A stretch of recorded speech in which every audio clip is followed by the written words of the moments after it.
And working? Should be working. Wait, hold on. I don't think I have the music. Wait, hold on. Uh.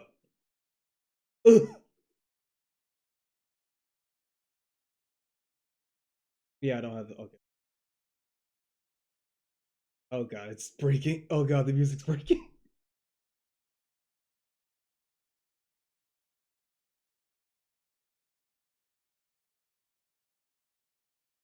Okay.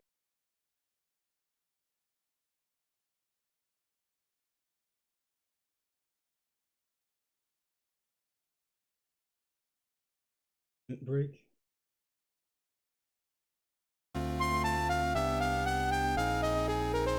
Okay, nice. So, I didn't actually have a plan tonight. I just wanted to talk a little bit because I'm going crazy in this fucking room. Now, normally, well, let me back up a little bit. So, there was an abrupt end to my last stream, like about a fucking week ago. Because I had to do a little emergency drive for the family, and I'm not gonna go into it. It ain't too important. But anyway, the thing is, I'm at a different house right now because it right now it serves me good to be close to the family, but also because it's the holidays, it's around Christmas time, so it's good to be down here anyway. So I'm in a different place. I got a different computer that I bought as a present for my mother. But she doesn't know that yet, so keep it herself. And like it's a basic computer, right? It's an AIO, right? It's all in one, right? Because I figured that'd be more convenient for her and me. It's for her to use as me to carry around when she's going to other places that don't quite have internet, so I don't have to drag the tower around, right? Because she doesn't like that. She doesn't like the touch. She doesn't like the touch screen on laptops. It really freaks her out. And I keep telling her, well, you could just use a regular USB mouse, but she also doesn't quite like how thin the laptops are because she thinks she's one of those people that thinks that the lighter something is, the cheaper it is. And to be fair, I don't blame her. Laptops nowadays feel like a slight breeze will fucking break them. So yeah, I'll trust the intuition on that. But I'm getting ahead of myself. So I'm at a place right now. I have a very weak computer, and it. God, you should see the frame on this fucking thing. I'm not gonna bring it up, man. Oh god, YouTube shoots up my RAM to like at like 80%. It's crazy. God. Okay. Oh.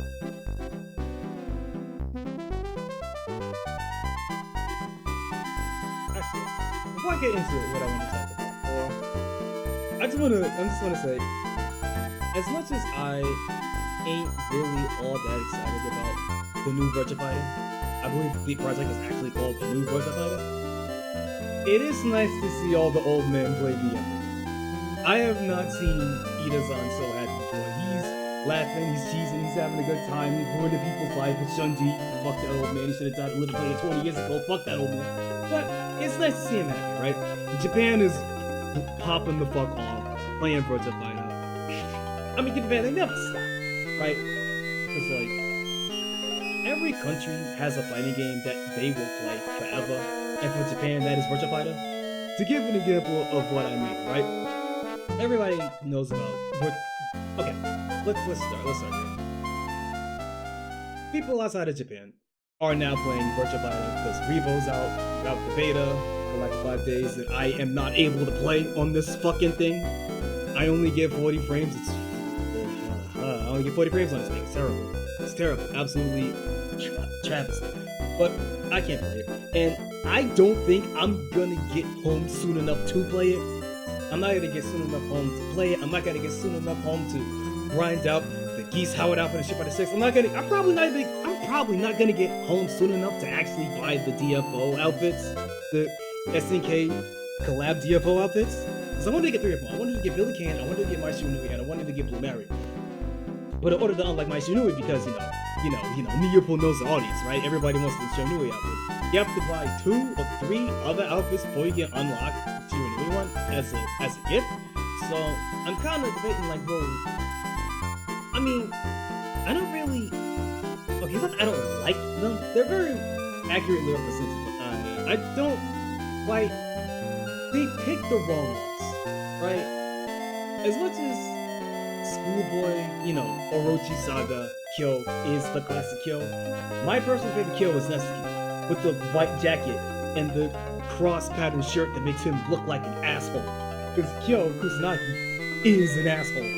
Like in universe, he is an asshole. That's kind of what made him stand out against the other typical fighting game protagonist, right? He's a real piece of work, and that's why I like him. And his white jacket outfit, kind of. Well, doesn't symbolize that, but Nest's Kyo was the moment where I feel like KOF had its own style, right?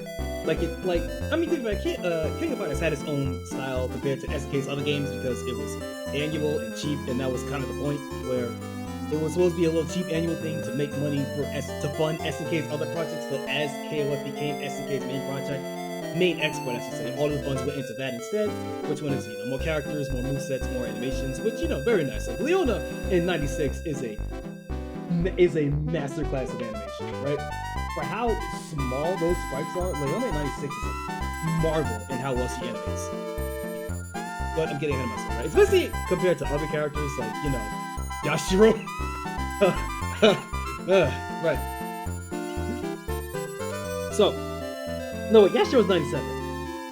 That actually kind of enhances my point because of how fucking how bad Yashiro is. But I'm getting ahead of myself. Yeah, Nest's like 99, 2000. That was when I feel like Halo really established its own identity that was separate from being the big sub crossover SNK fighting game. Right? I mean, hell, nowadays people don't even know, or people don't even know it's a sub crossover now because of how KOF really overshadowed the rest of SNK's output. But again, I'm getting ahead of myself. I had the menu. Anyway. What's on about KOF? Okay. So, wait, let's talk about before that. Shit, hold on.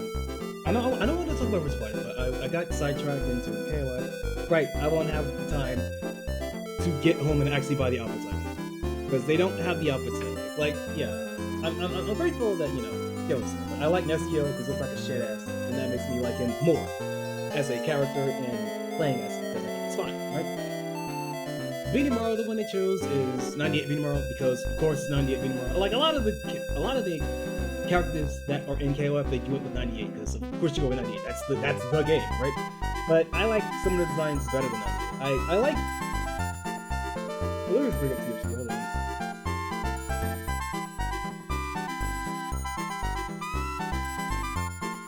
TFG. This.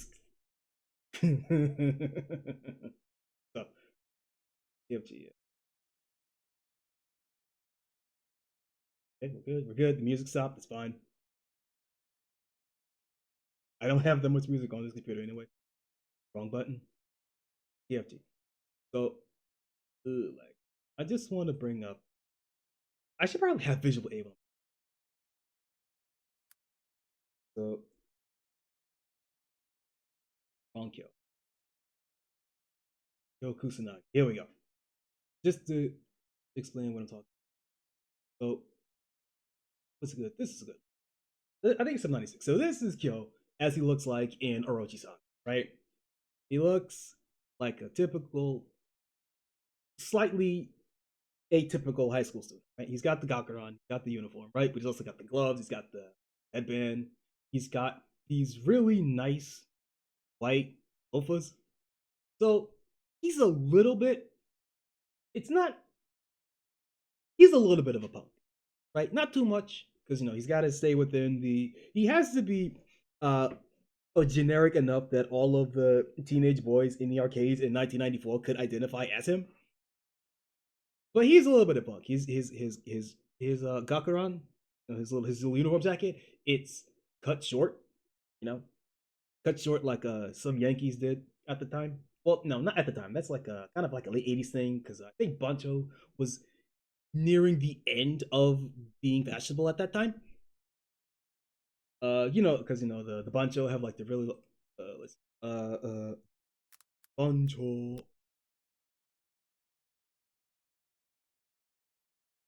So let's see. They're good, but let's actually Bancho on coat because I forget what it's actually called. That doesn't help. Oh, Bancho coat. Let's just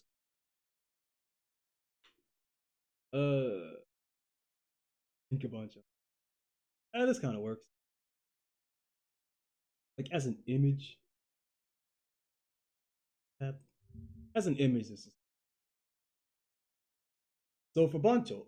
There are multiple kinds of Bancho. I don't typically know the I don't know the terms for it yet. 'Cause it's been too long since I talked about this, but one of the key elements of Bancho is like the gakuran, which is jacket here, but like really long.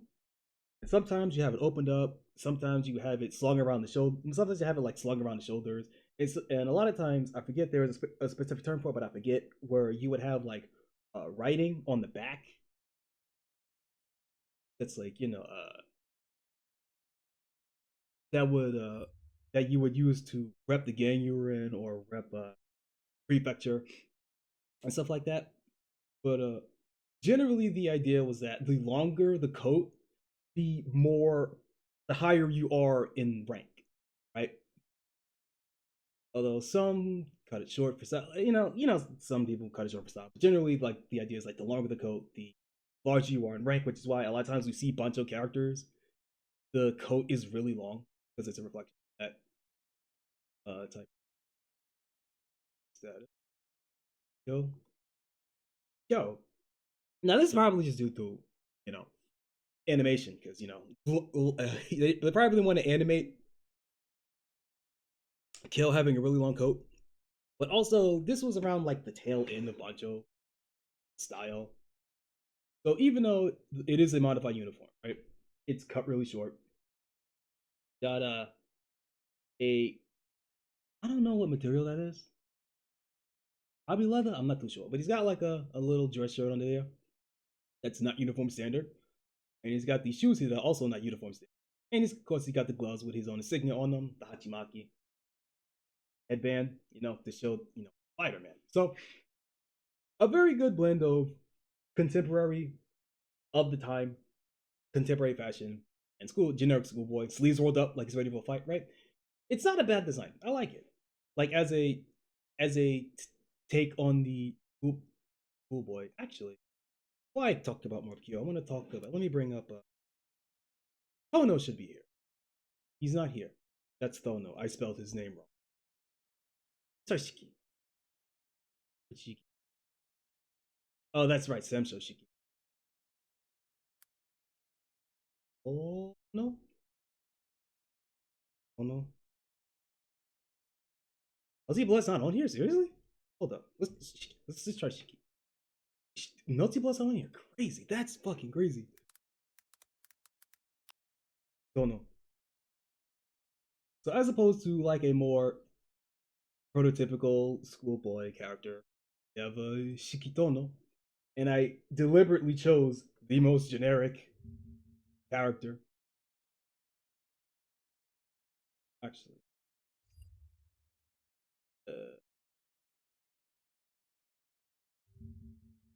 here back to Yokusanagi.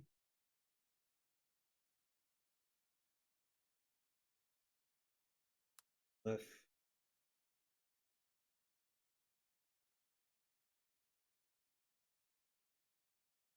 Hold on. I wonder if Sho Kirishima. He really because Frank Yagami, as you can tell by his name, F Yagami, really likes SNK. So is Sho Kirishima? No. Sho Kirishima? No. Just Kirishima. Wakami Kiribusi, holy shit. Okay, no. So Sho Kirishima is not on here. Maybe he's on the Yokusanagi.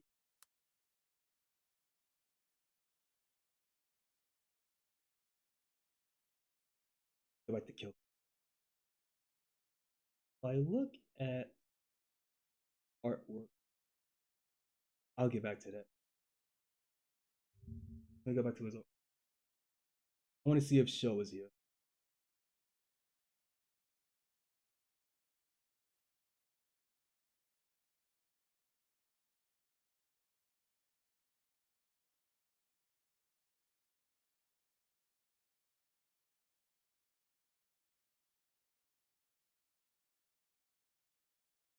Doesn't seem to be. Oh, that's I thought that was. Oh, this is for girls. I recognize that ourselves. This is for girls. That's it. Demons. I mean, Kale's handsome. He is kind of a handsome guy. The 2000 the Nest games, the art in the Nest actually handsome looking.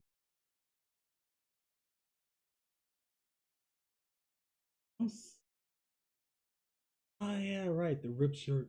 Forgot about that.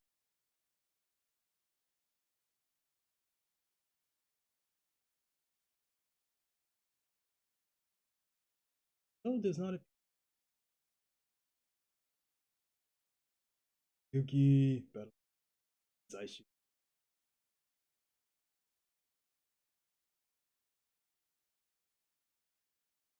I'll save that later.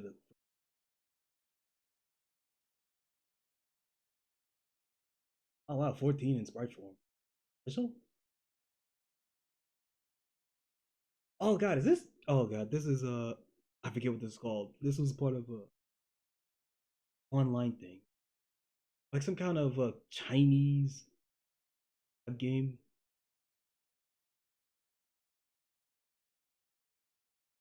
Is it? Wait a minute. This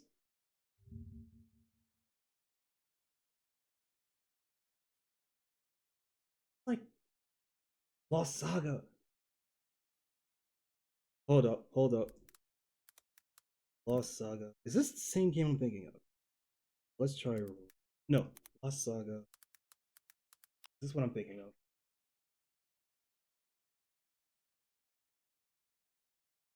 Yeah, it is. Yeah, okay, Lost Saga. Yeah, there were. I remember seeing this when it happened and not believing it, but yeah, no. I thought this was just fan art, but yeah, no. Yeah, Lost Saga. There was the crossover event they had with Guilty Gear, and they would make official, I guess semi-official, gender swap designs for the characters because you had male and female classes every character. Some of these characters didn't have official designs, and they gave them some. You got can't see it because I'm stupid. So I'll put that in. Where's this from? Oh, is this a weird? Oh, it's right.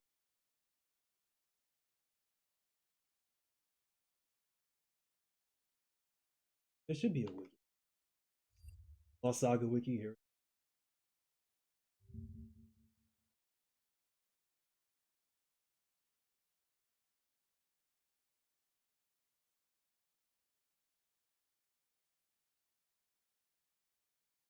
That's Ragna.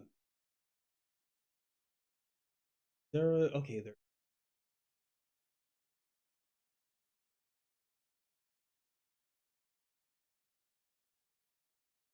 Yeah, here we go. You got Ragna, Fem Ragna, which is not the. Isn't there an actual like? There's a. I'm pretty sure that. Hold on. Let's Ragna Murak. There is an official design for like a Ragna Murakuma unit.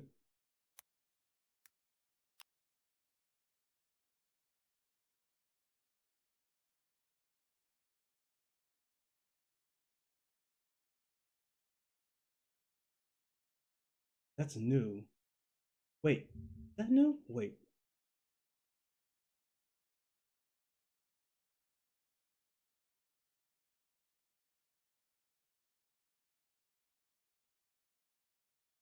Yeah, Alpha One. Right, yeah, because this is yeah, I believe that this is what New and Ragna become. when they become the Black Peace and the timeline reset. This is what they turn. Yeah. So this was before. Yeah. So this is before uh, Alpha One got a official design. So there was this instead. Is it on screen? Nice. Okay, it is.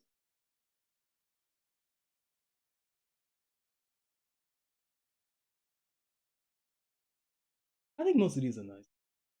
You also get to see a little bit, not as much, but you can see a little bit of a schoolboy influence with Ragnar. I mean, the colors are wrong. You can you can see it in the shirt, like a modified schoolboy. I forget what it's called. It's not a gakuran. That's the coat, but there's a specific shirt that's called, but I forget.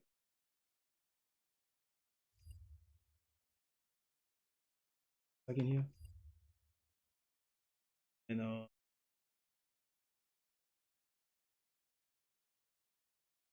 Osaka plays blue.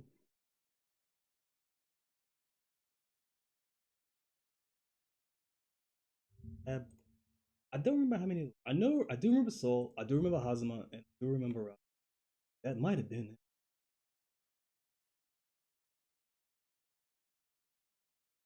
Oh wait, there's Platinum in there. Wait, there's Platinum and Hakumen. Wait, they did more of those? Wait, hold on.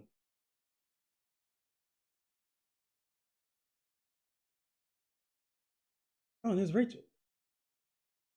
I didn't know there were more of these. I only ever saw like yeah, Ragna, Saul, Hazama. I didn't see these three.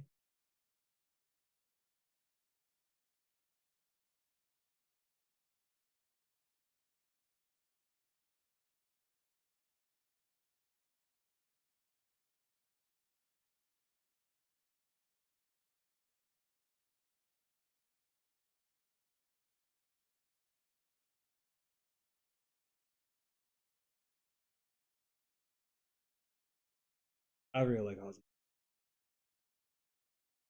I like female. It's a good design right there. Slits, shortcut, waistcoat. I like that the hat is the same size and not like a tiny one.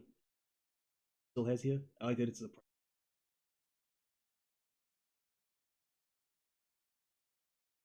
Eh,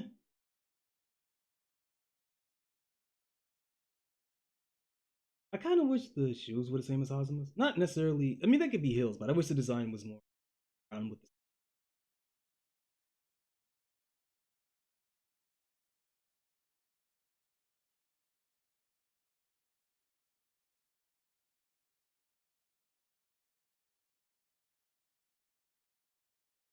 I wish the hair on female more angular, like more spiky and angular. Because I do like that the hair is.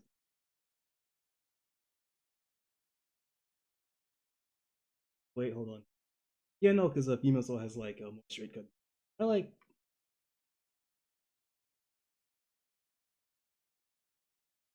platinum look exactly this. I forget. No, because there's three of them. Wait, because there's three characters in Luna. There's Trinity Glassfield. There's Luna and the guy whose name I'm Senna. Yeah, Senna, Luna, and Trinity. So you could argue this is just Senna. And you know what? That's fine. Pokemon. Eh, I don't like. I don't like the little bit because the implication behind Hakumen is that Jin. Okay, I don't know if this is true, but my impression I always got from Hakumen is that Jin's soul was in the armor. You know, like it was more like a an Alphonse Eric situation where Alphonse's soul is inside the suit of armor, is possessing the armor, but his body isn't in it. That was always the implication I had with Hakumen is that it's more like a possessed suit of armor and not his actual body inside.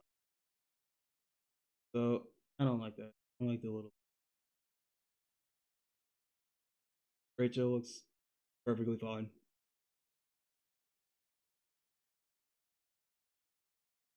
Okay, what was I talking about? Chiquito. Okay, right. Oh yeah, there was this one. In the well. Yeah, in the well with the sword. You know what? I quite like it. Hold up, I quite like this. Like Noelle, but she has a sword and she has. I like the code on too. I like the code too. I actually like this better than normal NOL Noelle. It's got the little splash of red that she has on the tie, right? But it has its overcoat separates the coat from the red and gold. So the half quarter shoulder cape thing. Gloves are nice. Yeah, I really like this design more than normal. Hmm. Okay, but back to my. So here you have prototypical schoolboy character.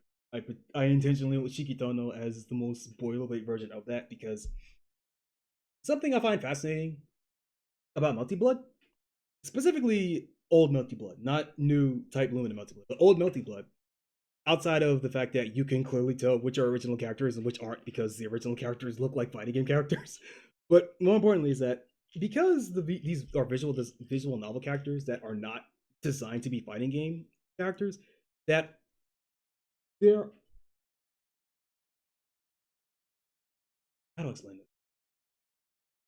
Actually, I'm not going to explain it because the designs themselves are not intended to be for fighting games. The animation in Multi Blood is what sells the fighting game. The animation in Multi Blood is incredibly. I mean, I don't have to tell anyone. It's everybody knows the animation is incredibly smooth. The sprites are kind of small, but the animation is incredibly smooth, and there is a lot of in between frames. And the key poses are hyper exaggerated. So even though, but so in order to compensate for the actual designs of the characters themselves, the animation is super exaggerated to fighting gamey, I guess you could say. And I quite like. So anyway, let me go back to a more prototypical piece.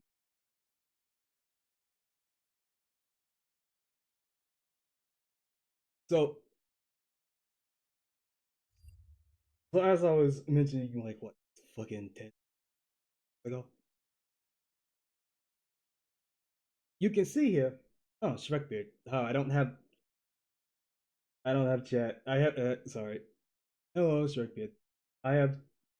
I don't have a separate window for chat because this computer is not made for streaming, and I'm not at my normal place right now. So sorry about that. Let's talk about right, yo. So I should do that. Okay, okay. So as you can see here, a little bit. Is that gonna affect this? No. Sure. Okay. So even though there is not quite a large gap, Smelty Blood. I don't wait. I don't remember when did Tsukihime come out. Hold on.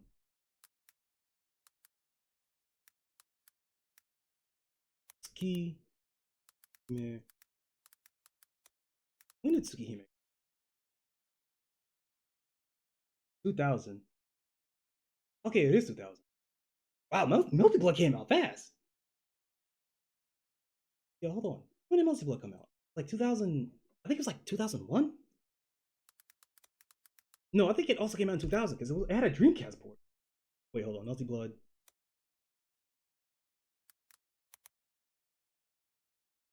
Melty Blood. When release date?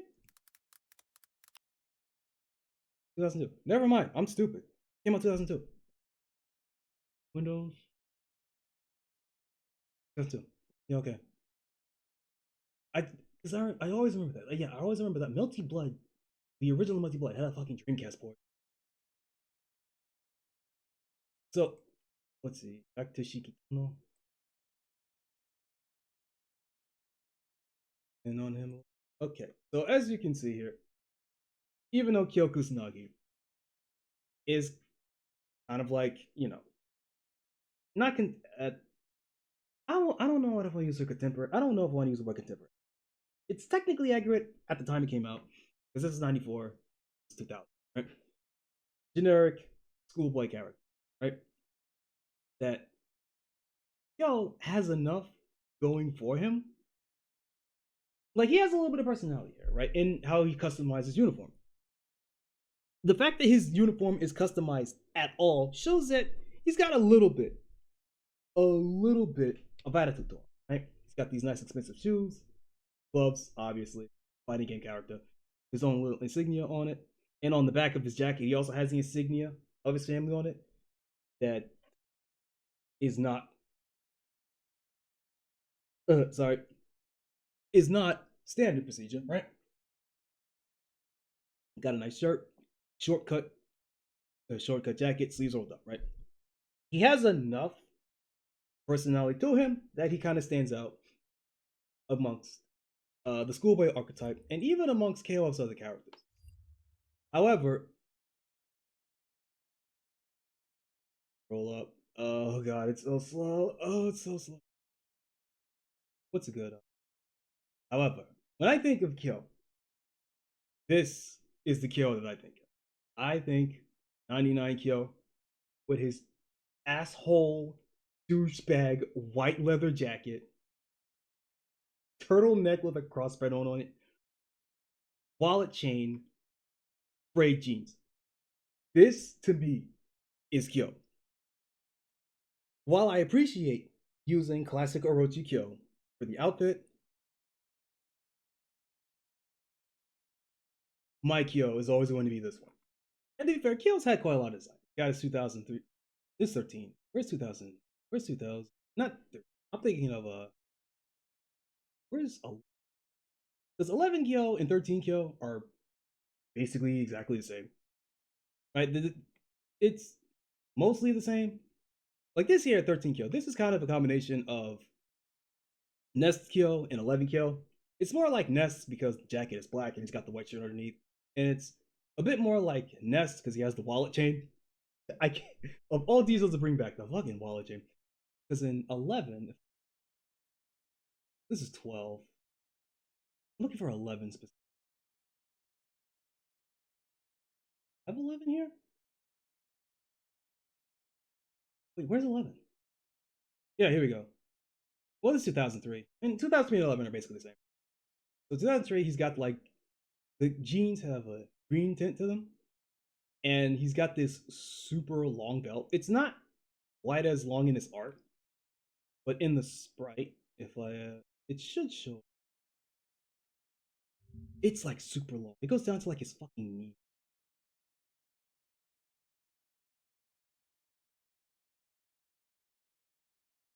Eh. Oh, this is a good one. Yeah, here's a good one during his walk cycle. Well, not quite down to his knees. It's very long. It's a very long belt, and it also gave him back his kind of his classic fighting gloves, even though he gave those to Shingo. So I guess he took them back. I don't know, but it adds a nice bit of texture. It breaks up the yellow here, breaks up the black of the jacket, so it's fine. The black and the gloves and the black of the jacket would blend together. So the gloves here separate that. It's fine. I would have given him a different color. I also understand you want to keep the color data minimal, so bringing back the classic gloves, a fine way to do that. Because if you gave him white gloves, then they would blend in with the shirt, and you don't want to do that, right?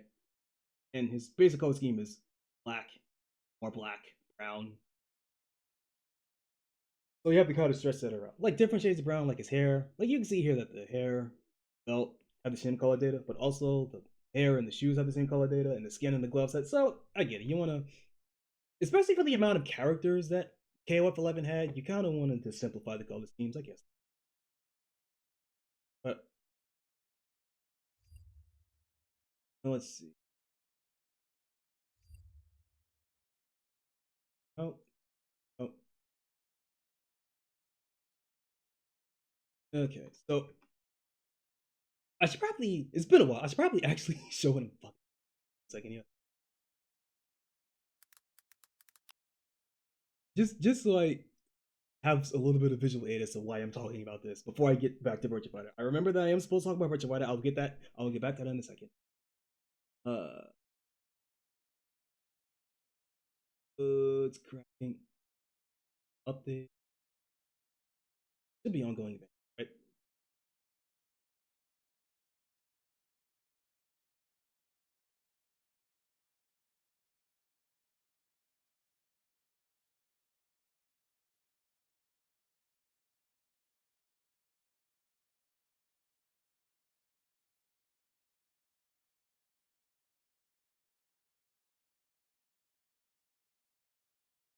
Wait, no, hold on. Something. Here you go. The pack. Here I go back. Okay. Package. Yeah, here we go. Okay. I probably should have brought this up earlier, but whatever. I'm here now. As you can see for Fighter here, they went with not Nest, Orochikyo. And like I said, that's acceptable. It's the classic outfit. I would prefer Nests, but that's fine. Also think, okay, no, the colors here, some of which are actually accurate to KF90, which is very nice stuff. But I'm getting ahead of myself here. So the outfits, the cast cons they chose, I agree with some of them, right? Male fighters Hamaru, I would not have chosen Hamaru specifically because I don't think the personality matches, but at the same time that kind of doesn't matter because the characters are kind of generic stand-ins. But even as a generic stand-in, I think that Slayer doesn't match Hamaru. I'm trying to think what would be a good match for specifically if I had to for Slayer specifically. If I'm thinking of Samurai Shodown characters, I can't really imagine one off the top of my head. But at the same time, Hamaru is the main character, so he gets first billing when it comes to stuff, even if he's not the best fit. But you know what? Female Slayer getting hold on. Female Slayer getting uh why am I blanking on her name? I know her name. What the fuck am I blanking? Charlotte. Why did I have to think about that? I think female Slayer getting Charlotte, while that's very nice. And I also appreciate in how like intense the shading on her gloves and boots are because that's accurate to Samurai Showdown. The sprites of that game. Nice. I don't like it because female Slayer's fighting style is she has Iaido as her fighting style. So I understand why. I mean, it's not like they could just give her Ukyo, even though that would be really funny. And I don't think Sam Show has a female EIE fight.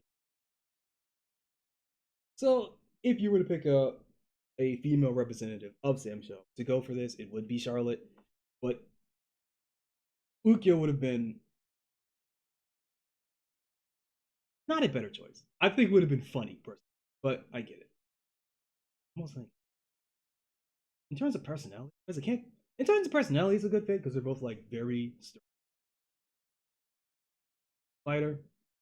Fighter as male fighter as Kyo is a perfect. It is a perfect fit, but like I said, I would prefer Nests. Female fighter as Blue Mary. That's fair. That is fair. That is acceptable. I would have vastly preferred Real Bout. Let me bring it up. I love Blue Mary's Real Bout design. I love. She looks so fucking cool. Specifically the sprite versions. I don't think any of the art. I don't think any of the art for Real Bout Blue Mary specifically sprites. Let me double check. Actually, hold on. I could use Wait, I could use Mira. Mira is pretty good. So here we have specifically, although the design is slightly different because these pants were not. These pants are slightly different. But Falcon does a pretty good job emulating very specifically real bout Blue Mary. So this is a design I personally would have went with. I love the jacket. I love the pants. I love the boots. But if you wanted to go with the one that people know and people remember, it would be classic K-pop Blue Mary, and that's perfectly fine. I'm just glad that it's not 14 Blue Mary. I don't like 14 Blue Mary compared to the real bout. So this is second place for me, but that's perfectly fine. Male mage is Chris. I'm thinking that's fine. That's acceptable. Not much to say about it. Male mage is very self. I don't know how Chris isn't self serious. Orochi Chris is more self serious. So if this was Orochi Chris colors, it would make more sense. But you gotta have normal Chris, and you can sell Orochi Chris color out, or you can just change it. The way that male mage, the way male mage animates his attacks, which isn't being shown here, is somewhat accurate. The way that Orochi Chris just wildly, violently swings his flames around. So this is a pretty good choice as far as things go. So I think that this should have been by default Orochi to better sell the image of, because you can see it. You can see it in the run cycle. That one, yeah, very wild, very aggressive. Orochi Chris. Female mage as Athena Asamiya is quite. It's in terms of personality and in terms of moveset, I'd say it's perfect casting. I personally would not have gone with 98 Athena. I would have gone with Psycho Soldier Athena. I think Psycho Soldier Athena would have been a perfect fit. But again, if you're going to rep KOF, it's going to be 98 because 98 is the KOF game. So if I had to go with the KOF outfit specifically and not Psycho Soldier,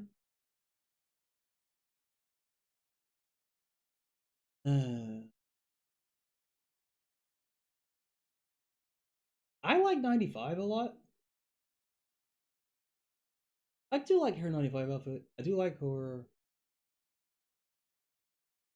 2002 outfit, but that's too idolish.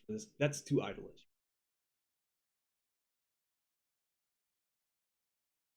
98's a good. 98 is the one to go for. But I'm trying to think, like, is there a better outfit for emo mates? I don't think so. Yeah, no, it's the perfect one to go for this character. Yeah, no, Battle Mage very specifically combines like magical girl transformations and kung fu and like just throwing around magic balls. So it is perfect. Athena Asamiya is perfect for excellent casting. Could not have thought a better one. Female thief being Shermie. So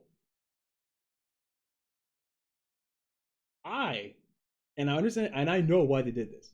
I know why they did it. But I personally would have gone for Mai. Because the thing about Thief is that she's basically a ninja, right? And actually, I'll get back to that. I'll get to that later. Shermie, I think, is fine. The hair covering the bangs gives her like a mysterious element to her character that I think befits Thief and meant to be kind of mysterious, even in the lore of the game, right? Not a ninja, so she's not even a grappler. So that element kind of goes. She doesn't. She There is a version of Thief that does magic, but it's fire magic specifically because it's meant to rep Shinobi and Iga. How they are well known for a lot of tricks with gunpowder, but that's more of a Mai Shiranui thing, which I'll get to later. Shermie is decent. it's a decent pick. It's not one that I would chose. Off the top of my head, I can't actually think of one. I'd have to. Especially odd since like you have Chris and you have Jeremy here, Selfless, but there is no Yashiro. I would have thought that Priest here as Rugal, very nice by the way, but you would think that to complete the CYS, you would have Priest here be Yashiro because he's like big brawly dude. Not it's fucking Rugal, and I'm fine with Rugal, but I personally would have went with 94 Rugal, or I mean I love 95 Rugal. I love 95 Omega Rugal. That's a bit too much. I would have gone with like classic jacket, like big jacket Rugal. I like Rugal when he has a jacket. I don't like him with the shirt. I understand that the shirt is meant to be a reference to Dio because it's cut in the exact same way, and there are color edits in multiple KOF games where it is literally just Dio with the yellow pants, and I get that. But I like Rio Christ. I like Rugal with the long. It adds an element of class to the design that's missing. Well, not only does it add an element of class, but I think that tank top Rugal here doesn't work without because the idea is like this is and it's an element that was kind of forgotten. Like this version of Rugal is like round two boss form where he's serious, and as opposed to round one where he has a coat on. And I think that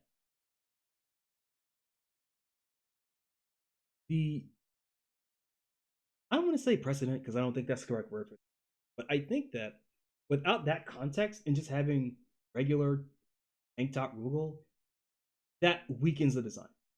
This specific design with the tank top is made stronger because he takes it off to become serious in KOF 94. And without that, if you just had to pick one version of Rugal, I would personally go for Rugal with the coat. That's me, bro.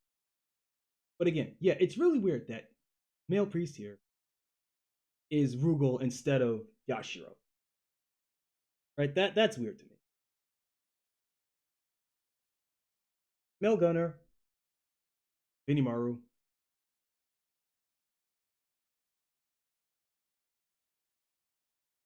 So again, right? Male fighter is Kyo. Male fighter is Benimaru. Priest here could have been well, no. I mean, he's got the size of Daimon, but whatever. Some of these are weird because they're like incomplete teams, but there's only so many. There's only so many. I kind of get it. You can't go for full team. I mean, okay, hold on. So for CYS specifically, I would have got Male Priest for Rue. If I had to pick one character that I think would have been Male Priest, regardless of like fuck all these other characters, the one that I want personally, the two off the top of my head are Ralph Jones because I just like Ralph Jones. I think he's fucking cool. But okay, no, I my heart my heart says Rick Stroud. I know that no one would ever waste a slot on Rick Stroud. Well, Rick Strode. Stroud. I forget how it's pronounced. I would personally go Rick Strode because he does all the cool. So Priest here, there's a subclass version of him that just so he normally has like a giant weapon like a warhammer or a cross or a scythe. No, there is a version where he just throws the weapon away and just puts his dukes up and does all the cool boxing shit from every boxing anime ever. And for that, I would go for Rick Stroud. But I understand who the fuck is Rick Stroud, right? I get that, but that's my person. Okay, sorry. Like I said, I don't have chat.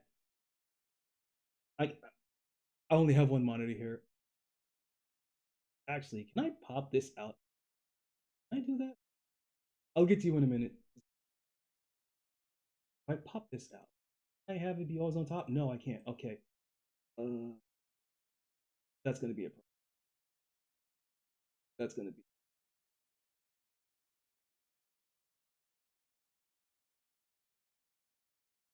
that. No.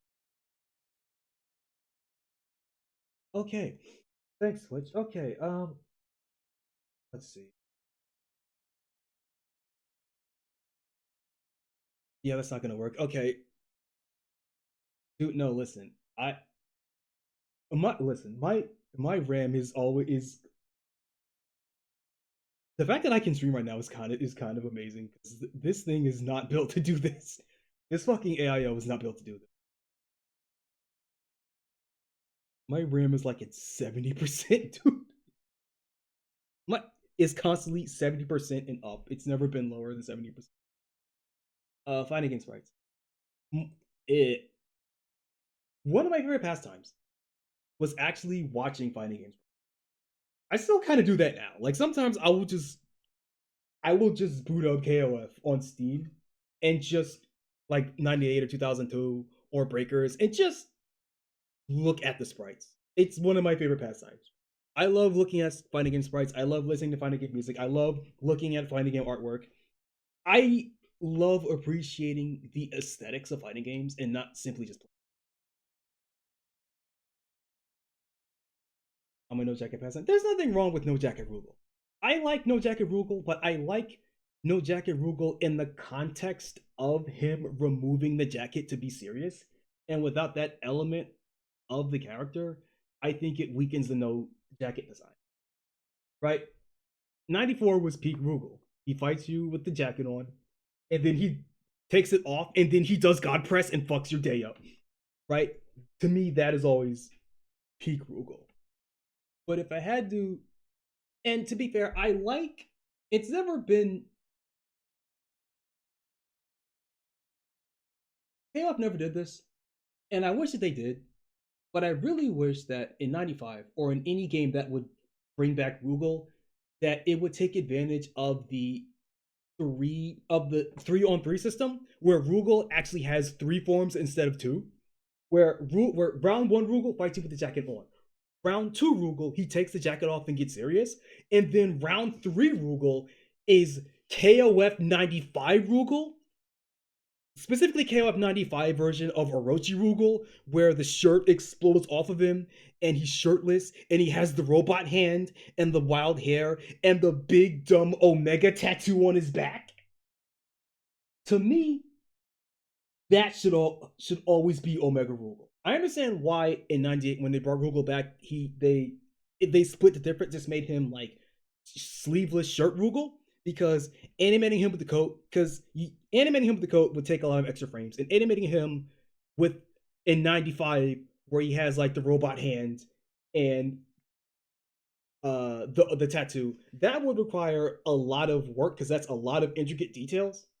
So you split the difference and give him the shirt because it's the shirt the shirt is very recognizable.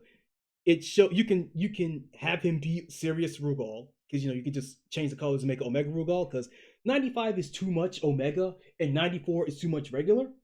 So you want to show Rugal is taking the fight seriously. So he doesn't have the coat anymore, but he also doesn't have the intricate details of a robot hand because that's a lot. That's a lot of custom sprites that would asymmetrical designs take a lot of extra time to make for sprites. So I get that. So it is a very smart decision for 98 Rugal to be round 2 Rugal. That's fine. Is Rugal alive in canon? Okay, so here's the thing about that. Rugal is dead until KOF 14. Because you see, in King of Fighters 13, when Ash Crimson sacrificed himself to seal away Saki, what had happened was, and basically reset the KOF timeline in canon, actually reset the KOF timeline and erase himself from existence. So what had happened was, in King of Fighters 14 with Verse, there is a theory going on. Well, theory. It's kind of confirmed now that Verse is this mass amalgamation. I don't remember what the canon explanation of Verse is, what he is, but inside that body of his, he hosts the souls of basically all of the dead warriors in KOF, which is why uh Thinking, thinking. What's her name? Omotoraga, the boss of 15. But like, what is the character's name? Daria, Dolores. Because Dolores is technically dead, right? And she's trying to figure out what the fuck's going on, right? But yeah, Dolores is technically dead, and she was resurrected by Verse being defeated in 14. That's the big deal. When Verse was defeated in 14, he let loose some of the souls that he was housing got free. And when you get to KO at 15, that's why you get the boss challenges against Guinness, because Guinness is technically, I think Guinness is dead. Yeah, Guinness is dead. Yeah, he died in 97. Yeah. Yeah, Guinness died in, no, he died in 96. Wait, no. I think Guinness died in either 96 or 97. Because I remember that Chizuru was involved, but I don't remember which game it was. But yeah, but that's why Guinness is back in 15, because Verse, he was revived when Verse was defeated. Rugal was revived when Verse was defeated. That's why Orochi, Chris, Yashiro, and Shermia, Orochi, CYS, that's why they're back. That's why CYS is back. Because they were revived when Verse was defeated. That's why Mature and Vice are back, because they were revived when Orochi was, I keep saying Orochi, when Verse was defeated, it brought back all of these dead characters. So that's why they are back in 15, and that's why they are canon. They are back and they are canon back in 15 because of Verse. So yes, Verse is brought back to life in KO at 15 in canon. So yes, he is alive now, but he was canonically dead at the end of 95. Yeah, so when Rugal died in 95, he was dead for real, but Verse brought him back because Rugal is way too popular of a character. SNK has shown multiple times that they will just bring back dead characters if they're popular enough. It's why Geese Howard was supposed to die for real at the end of Fatal Fury 1. That is why Geese Howard is not in Fatal Fury 2, because he's dead. But Geese Howard was so popular that he was brought back in Fatal Fury Special, because he was too popular. Right? And then he was supposed to die for real that time, because Fatal Fury Special is not canon. Fatal Fury Special is not canon. So they were that, we use that to bring back Geese, right? Fatal Fury 3 brought back Geese, because Geese is popular. He's really popular. So they brought back Geese in Fatal Fury 3 as a real character to show that, no, I actually didn't die, Terry. Fuck you. I have this Scroll of Immortality that he doesn't actually use. I don't know the mentality behind that. I think the idea is that he didn't want anyone to use it against him, but he has the Gen Scroll in Fatal Fury 3, which is the Scroll of Immortality. And he has it, but he never actually uses it. He takes it and he destroys it. Possibly because he doesn't want anyone to use it against him. I don't know the mentality behind that. Maybe there's some Fatal Fury lore book that explains it. I don't quite know. But anyway, Fatal Fury, Geese dies again. For real this time, we promise. Except he didn't. He's back in Real Bout. So, Real Bout, I have been told, I don't know if this is true, but I've been told that the reason why the Real Bout series, I've been told that Real Bout is kind of its own thing. I don't know if that's true, but that's what I've been told. That Real Bout is kind of its own thing. That's why it's called Real Bout, because before the series was called Fatal Fury, before it was called Garou Densetsu, the name of Fatal Fury was originally going to be something like Real Fight, and Real Bout is kind of an extension of that. So I've been told that Real Bout is technically a soft reboot of Fatal Fury. I don't know if that's true, but that's what I've been told. So that since Real Bout is technically a soft reboot of the Fatal Fury series, you could bring back Geese and not have it be weird, because he's supposed to be dead, right? So Real Bout, he's back, Geese is back, and then he dies again. Real Bout Special, bring back Geese. Special is not canon, so you can bring back Geese, it's fine. Actually, no, wait. Wait, no, hold on. Hold on. Right. Real Bout had Nightmare Geese, because Geese is dead. So he's not evolved in the story anymore. However, Nightmare Geese is technically not real, because it's Terry having nightmares of Geese because he was so evil and murdered his dad, so that haunts him. so he fights him in his dreams. So you can technically have Geese as a playable character, even though he's not involved in the story, with Nightmare Geese. Right, that was the justification. Nightmare Geese was the justification for having Geese in Real Bout, even though he's supposed to be dead. Right, yeah.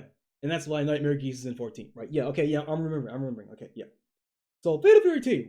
Fatal Fury 2. Fuck me. Real Bout Fatal Fury 2. Normal Geese. Even though Real Bout 2 is supposed to be a canon game because it introduces, Alfred, who has a role to play in Not Wild Ambition. Not Wild Ambition. Not Wild Ambition. What is the one? Dominated Mind, which is technically a canon game.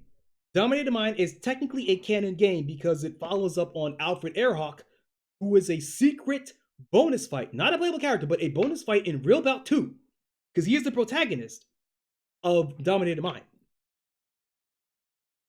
So Dominated Mind is technically canon, as well as Real Bout 2, which is also technically canon, even though Geese Howard is there, and not Nightmare Geese, regular ass normal Geese Howard is there as a playable character, even though he's supposed to be dead.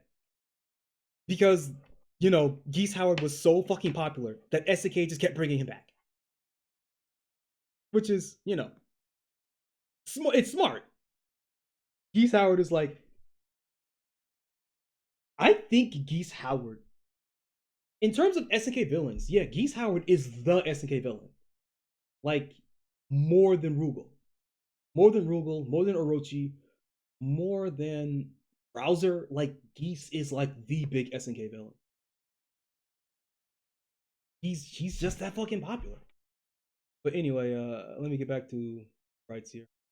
And let me just kind of take this and kind of just do that over here. Could have done it earlier, but we learn, we live and learn. We do a little bit of Sonic Adventure too. Anyway, yes, there's a lot of characters that Priest could have been, that male Priest could have been. Rugal was a good choice.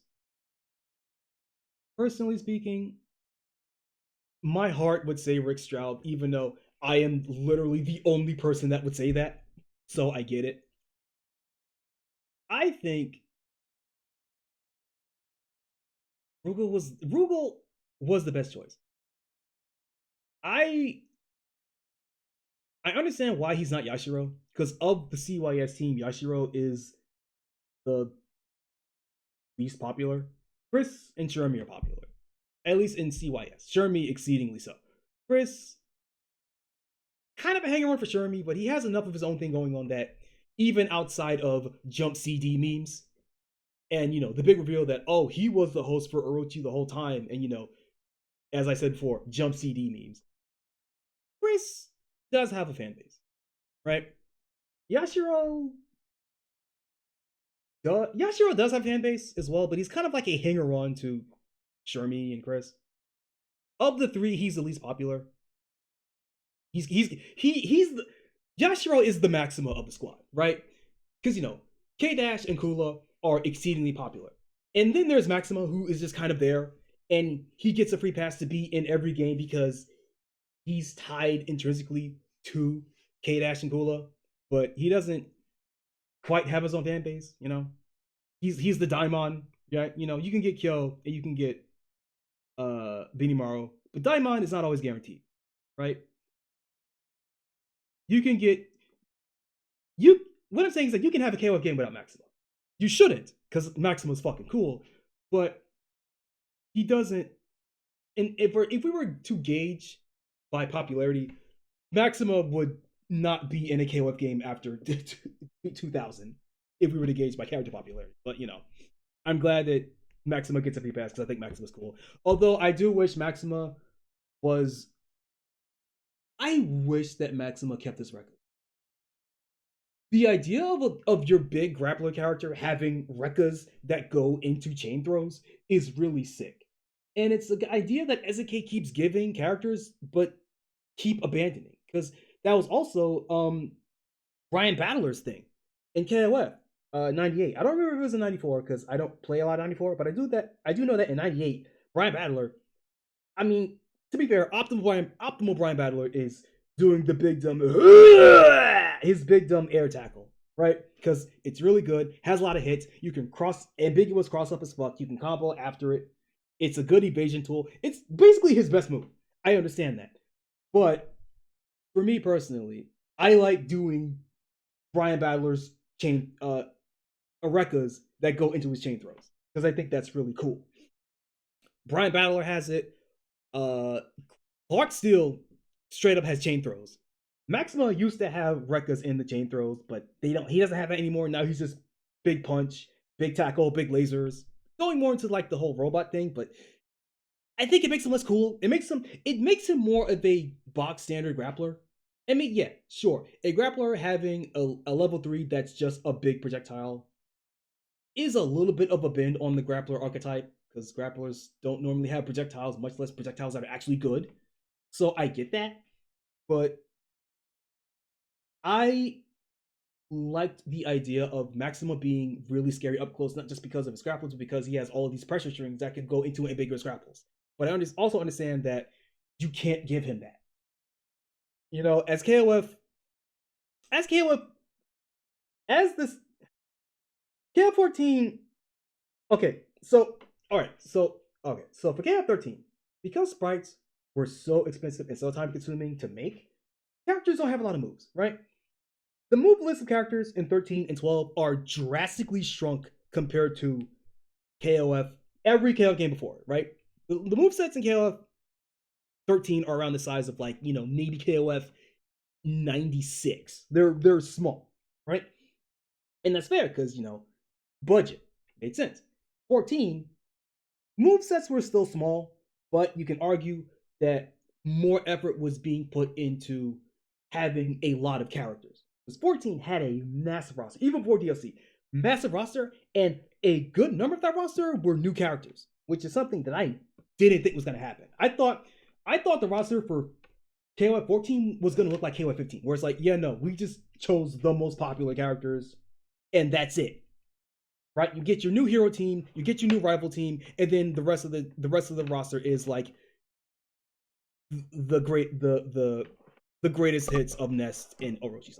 The fact that 14 that KOF 14's roster was like a large chunk just new characters, I really appreciate that, and I'm upset that basically none of them are in 15. I understand why they're not in 15 because no one cares. They were only in one game. Who cares? Sylvie's there, cool, but like I like the I like Banderas. I like the South America. What's it? The South America team: Banderas, Hattori, Nelson. I think Nelson is cool. I think his design sucks, but I think Nelson his gameplay is cool because he's basically, hey, what if we did Gaitundo again? And you know what? I'm fine with that. Uh, Zarya's fine. Zarya. What's her name? Oh shit, what's her name? Not Zarya. Zinnia. What's her name? Hold up. Hold up. Hold up. What's her?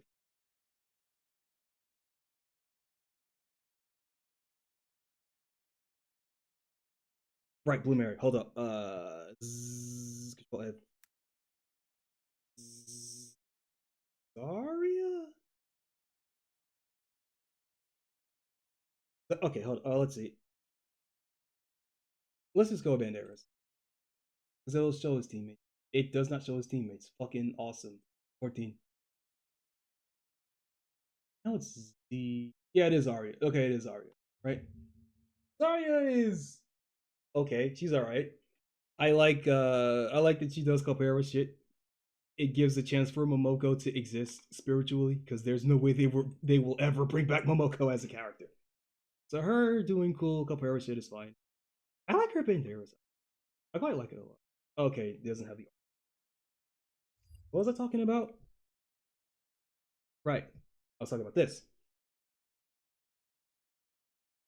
Mel Gunner. Mel Gunner's Benimaru. That's that's fine, I guess. I'm really trying to think like who in Isekai would be like a really good fit for Mel Gunner. Mel Gunner's like kind of a goofy guy, and Benimaru's also kind of goofy. But also, I never felt maybe I'm wrong. I don't think I never felt that Benimaru was that pop. I always felt like Benimaru was like a kind of a hanger on to Kyo, but I get it. So I'm thinking, okay, what would be like a good replacement?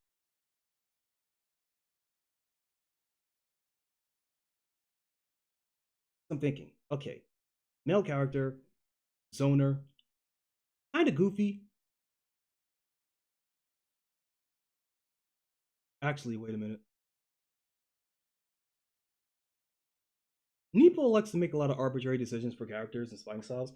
It is possible that they went with Benimaru here because Gunner has a move where he does a spin kick.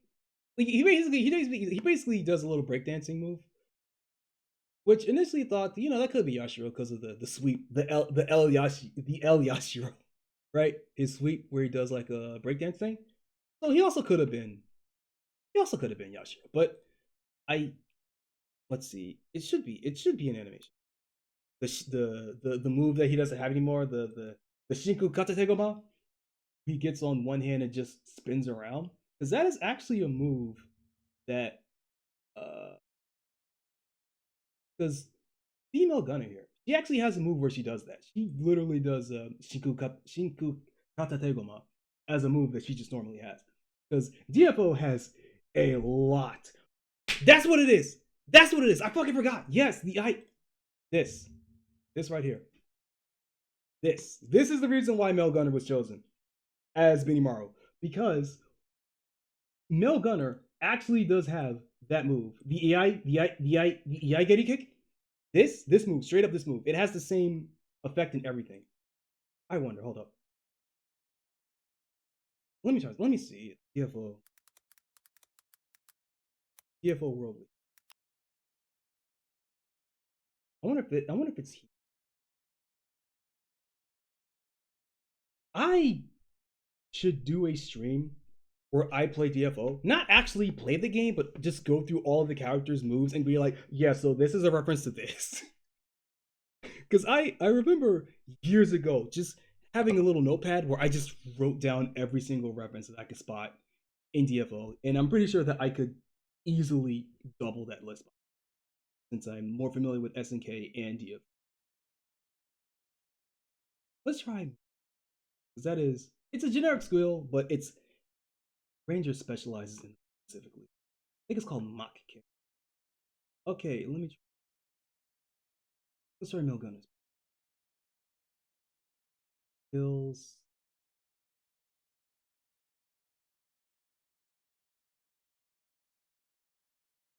Oh god, it brings up a U. Is it even still GD aura effect? A video. Okay.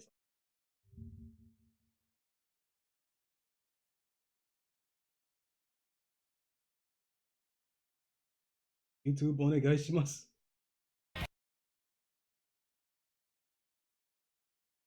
Oh, this is.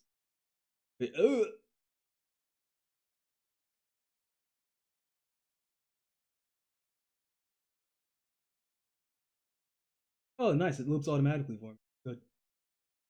It doesn't. Okay, let me go back to loop.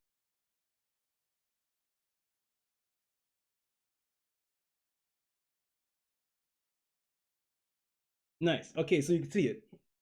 You can see the EI getting. It even has the same animation where you don't actually see the kick, where his leg blurs and you don't see the kick because it's so fucking fast, right? Same thing. This is specifically why Mel Gunner was chosen. Uh, no, to have the Benimaru outfit because of this move. I completely forgot about that.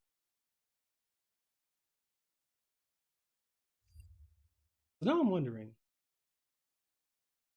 So now I'm wondering because CFO sometimes makes decisions like. So now I'm thinking, okay, what move is the move that goes behind the that I'm going off the assumption that now that there is a specific move that each of these characters has that is just a reference to the character being dressed. So now I'm thinking.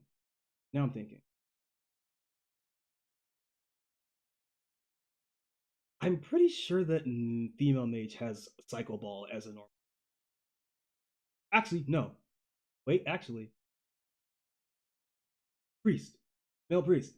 He has a throw. He has a move called Smasher. Even though, so okay, so he has a throw that's called Smasher. That is literally just God press. He takes you and just flies towards the wall and just slams you into it. However, he has a voice clip for Smash It when he does a different move, which is always found kind of back.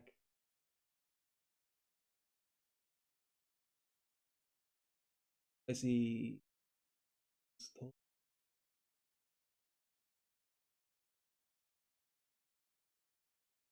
Smasher. Smasher.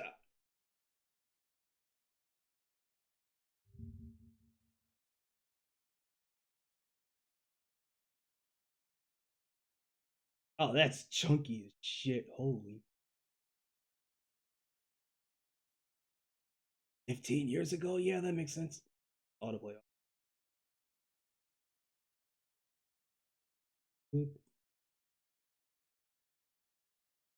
Yeah, the distance.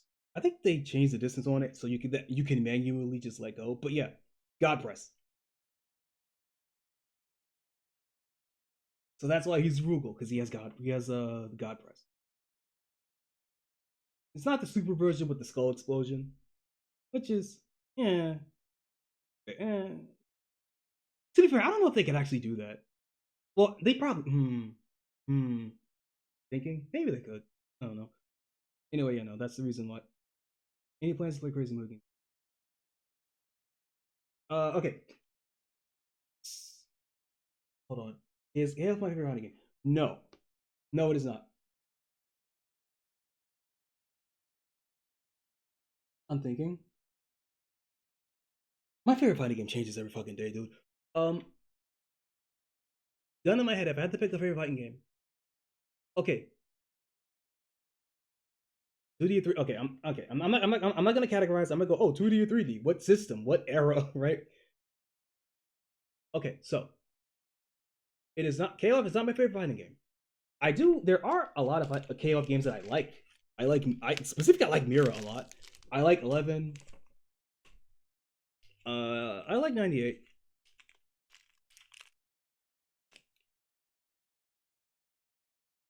13. I want to like, but I also it's a bit. I can never get into 13 because I don't like how that game is 2B 2B 2B 2B 2B max mode cancel and then just do a B&B that kills your character, right? And that's basically what KOF 14 became, what 15 became. So, but I guess that's just the KOF formula now. I mean, to be fair, it's not like it came out of nowhere, right? Because max mode cancel that started with max mode cancels. It's just that uh there was an execution gate behind that, so it wasn't as prevalent because it was harder to do. But now that you know 2B max mode cancel into kill combo, now that it's easier to do, it's become a lot more prevalent in the meta of KOF, and I don't quite like that. But you know, I get it. I do like a lot of KOF games. I would argue that the only KOF game that I don't actually like is just 94, and that's because it's a bit too old. But it also, well, it's not because it's old, because I play games that are old. It's just like I don't like how limiting it feels, but I get it, right? My favorite fighting games. Okay, I'm gonna pick a random 3 games. If you ask me tomorrow, it will not be the same 3 games. Just to let you know. Right now, I've had to pick my favorite 3 fighting games in this exact moment: Bloody Roar 2, Breaker's Revenge, and Chaos Code. At this exact moment, those are my 3 favorite fighting games. Ask me again tomorrow, I will have 3 different games. Okay. Any plans to play Crazy Mugen games? Yes, but not now. Currently, I want to when I get back home, I want to go through the uh what did I call it? The E3, what did I call it? The Interbrain Encephalon expansion. I want to go through the Interbrain Encephalon expansion first. Because while there are a lot of crazy Mugen games, I also feel like the Mugen games I would play wouldn't be like the shitpost ones where like, oh yeah, here's a fighting game that has like 200 fucking characters. Right? I would pick games that are a bit more designed. So I would play stuff like, the Mortal Kombat project. I would play Black Heart, Hyper Dragon Ball Z, you know. I would play more along things like that. Not just like, who would win in this fight between uh Peter Griffin and Ronald McDonald, right? That's that kind of shit. That's what Salty Bet is for. And I like watching Salty Bet. But I don't how to explain this. I like to watch Salty Bet, not play it. I feel like that's a good way to get. I like to watch Salty Bet. I don't like to play Salty Bet. That being said though, Mugen has gotten, well, not Mugen. I would say like Ikemen, but Ikemen is basically Mugen. So Ikemen and Mugen have been getting picked up by Japanese developers. Because normally Japanese developers will stick to 2D Fighter Maker, which is where the Interbrain Encephalon expansion came from. Because it's a bunch of fighting games that are made on the 2D Fighter Maker engine, but it's an old engine. That thing's from 2002. It's really old. So Mugen has been picked up recently, relatively recently, by Japanese developers, and they're doing some cool shit too. I don't know if there's like games for it yet, but there are a lot of individual characters. There is a channel. I don't know if I can remember off the top of my head. I think it's like T Haas Mugen. I think it's like TCast or something.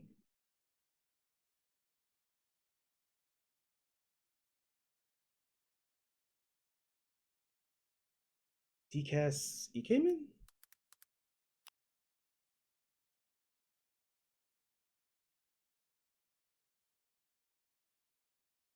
Okay, I'm okay. Let me just Ikemen. Let's try Wani Shima. Ikemen. Otome. That's not helping at all. If I ever find it, I will let you know. There is a Japanese channel that just goes through that plays and just goes through a bunch of Japanese made Ikemen characters. Because I don't know if there's like any full games that are released yet, but there are a lot of individual characters. And they're pretty cool. Actually, what if I just put Wanishima? Does Wanishima have anything here?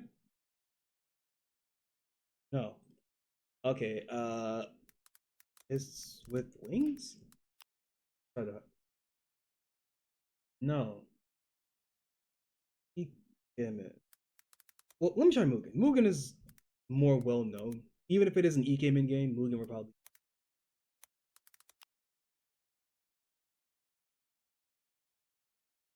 That's not it. Okay, that's okay. I'm coming up. I'm shooting blanks here. If I find it, I will let you know. But there are, but I can't find it. But crazy Mugen games. I'm assuming we have the same definition of crazy, which is like salty bet shit. If you're expecting me to play salty bet Mugen games, I'm not gonna do that. I prefer to watch salty bet and not play. I might pop a couple just for the memes, but generally speaking, I'm not gonna play those types of Mugen.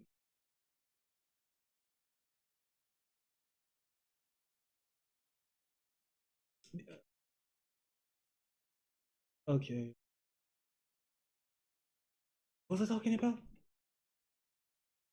I have these outfits here. Right, God Press. He has the mock kick. What does Gunner have that Leona? Also, I love that. I love that it went with classic '96 Leona. I think that Leona's outfits in 13 and 14 are okay. They're a bit too like generic G.I. Jane Army Girl for me. I like this one. I like this one more personally. I think it has a little bit of personality. The little strap here, uh, prop, jacket, the short, the rolled up like safari, kind of like adventures with the boots. I think it's a I think it I think it's a better personally. Okay, I'm thinking, what move does Leona have that would justify having her be the rep of female Leona?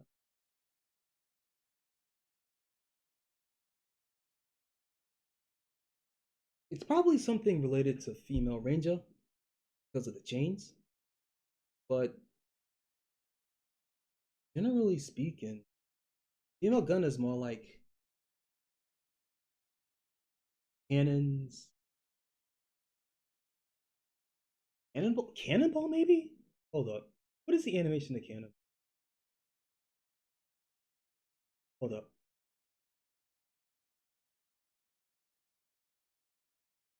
the organized anyway.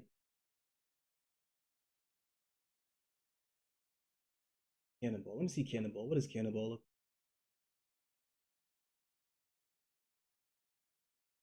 I just want to look at the animation of the ball itself, not animation of. Is it the same as our orb? No, not quite. Again? No, it's not that.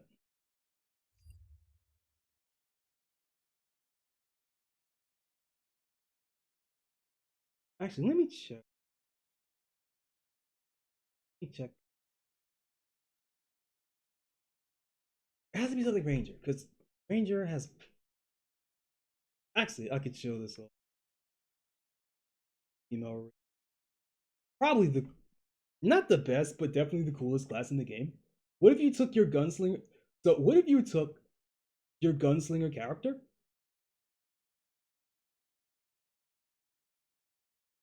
I need a good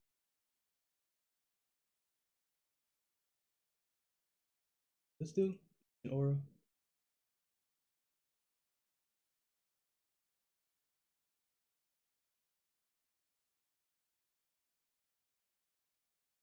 Kind of.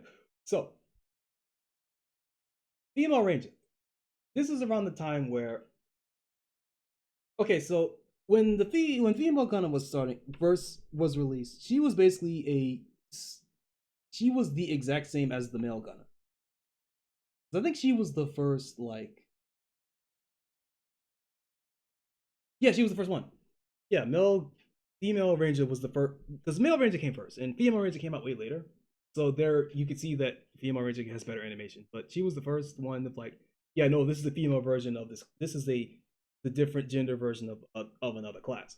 And in the beginning, she was exactly the same moves and everything. And over time, she and other like here's the different sex version of another class would become fundamentally different, would have fundamentally different playstyles. And what they did with female gunner is like fucking ingenious. What they did is like, okay, so what if you take your gunslinger character and you attach bayonets to the end of her guns and chain them together, and she swings her guns like nunchucks. And that became female ranger specifically. So fucking cool. But I'm thinking, since Leona was the character chosen female gunner, I'm thinking that it has to do something with the slashes that she does with the bayonet gun, the bayonet nunchuck gun swords. But I'm having trouble thinking of a specific move that it could.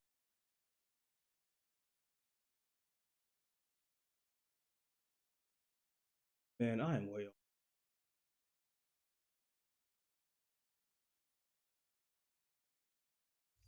I'm way off.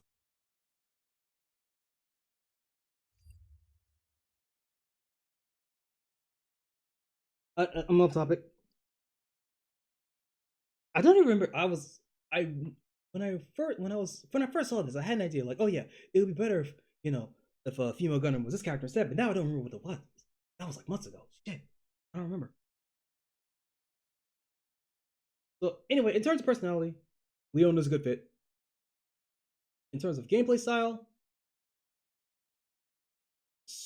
Ranger specifically, I think is a good fit because Ranger moves really fast, does a lot of slashing, which Leona also does.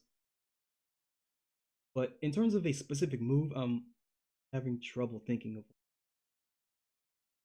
Rogu already covered. Chizuru, excellent casting, actually. Female priest, both priests have a onryo, like a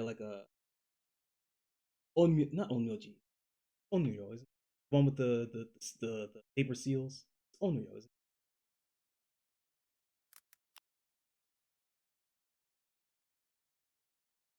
No, onryo is the ghost. Fuck. Wait, what am I thinking of? No, it's not onryoji because that's something. Wait, am I thinking of onryoji? Onryoji.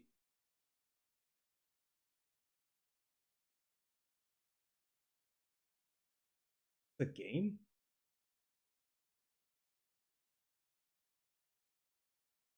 Onryoji. This is our character. Let's just. All right, it's referencing the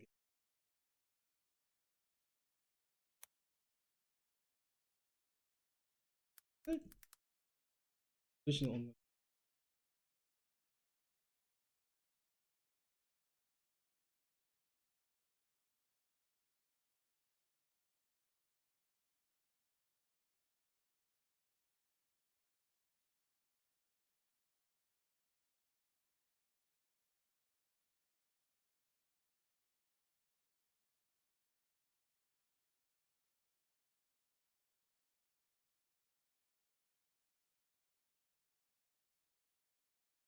Oh, I guess I was thinking of onryo.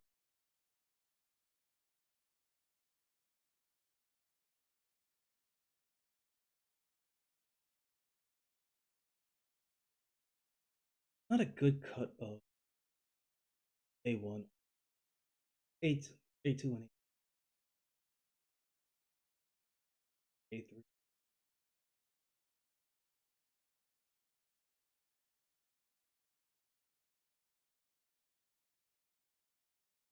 Doesn't quite get the image. A1 gets the image, but it's hardest to get a good scan. There's a portrait, but not the full body art. Oh, but I was thinking of Onyoji. Got the he's got the seals and summons the four like the four divine beasts or something. I forget what it's active. I want class skill. Yeah, there's black.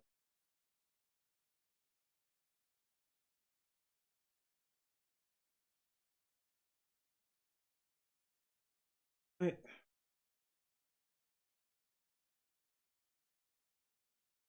Yeah, white tiger, black tortoise, red phoenix, and blue dragon, I believe. Yeah, okay, so I was thinking. So yeah, the priests have the exorcist class.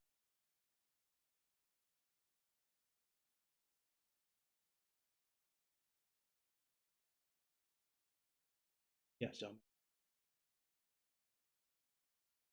And I think shaman has blue dragon. Yeah, shaman has the blue dragon as just a summon.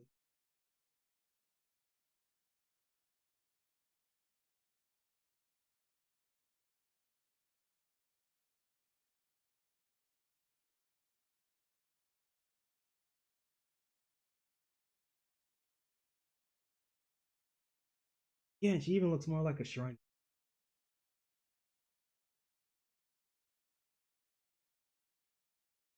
Specifically, Really an A3. I never saw this. I don't have this character. I never saw this art. This looks so.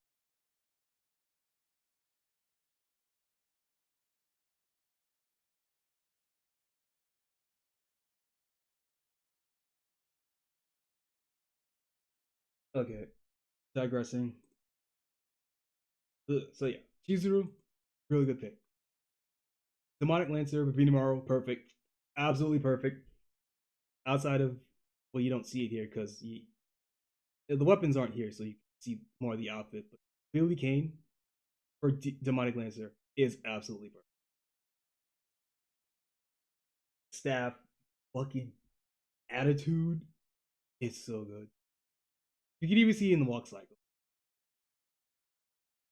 Walk cycle, thick over the shoulders, and like he doesn't give a fuck. That's real. I do kind of wish that. So I know that Billy has hair. I know that Billy has hair. I know that he has hair. But in KOF, old KOF games and old Theater Fury games, I always thought that Billy was a skinhead. And I kind of wish that he was. I think it would really work for his whole like British punk aesthetic if he, but he's not. I like.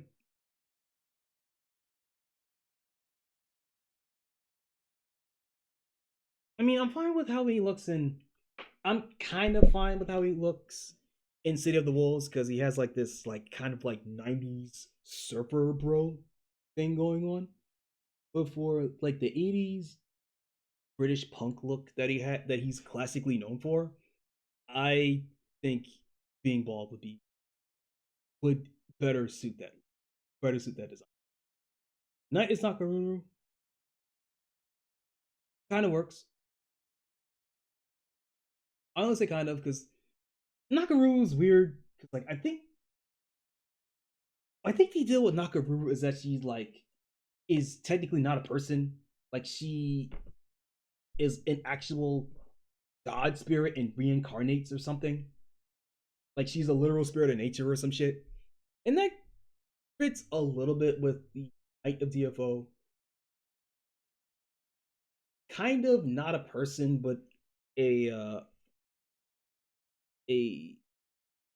not a medium, not in reincarnation, but like she is the consciousness of a god that has been split up in between multiple realities. So I guess that kind of works. And they're both kind of sweet, innocent type characters. Kind of works, even though Knight, you're not seeing it here, but has a big shield and a bigger weapon, like a fucking claymore the size of her. So it doesn't quite work in terms of the weapon, but in terms of the aesthetic of the character, personality, fine. It's fine. Agent is fucking Alfred. I do not. The reasoning behind it. To be fair, I also don't know a lot about Sam Show. I like it, but I never really paid attention to it. So this one to me is puzzling. Looks good though. I believe there is also a Hanzo Hattori color. I believe so. I don't know if that's true. I'll have to look. But if he does, that would be way more fitting. Hanzo would have been a better fit. I mean, I like Alfred. Alfred's fine. I don't know.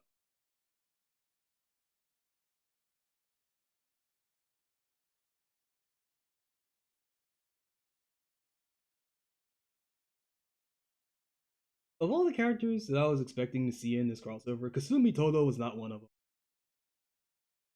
So Kasumi Todo getting chosen as Archer here. To be fair, I've never actually played Archer. I stopped playing DFO before Archer. And I've been playing DFO again now that this event exists, but I haven't rolled an Archer yet, so I don't know much about the personality of the character. So I don't know if this is a good fit, but I think it works because Kasumi's outfit. I mean, it's supposed to be like an Aikido outfit, but it's not that too dissimilar from archery. What's it called? Kyudo. Oh, Kyudo. Hold on. I think it's Kyudo. Like,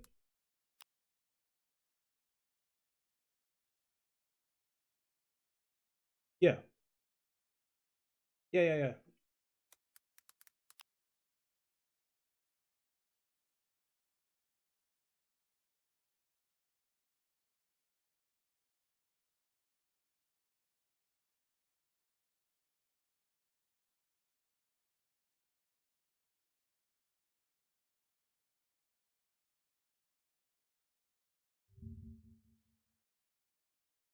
So as you can see, like,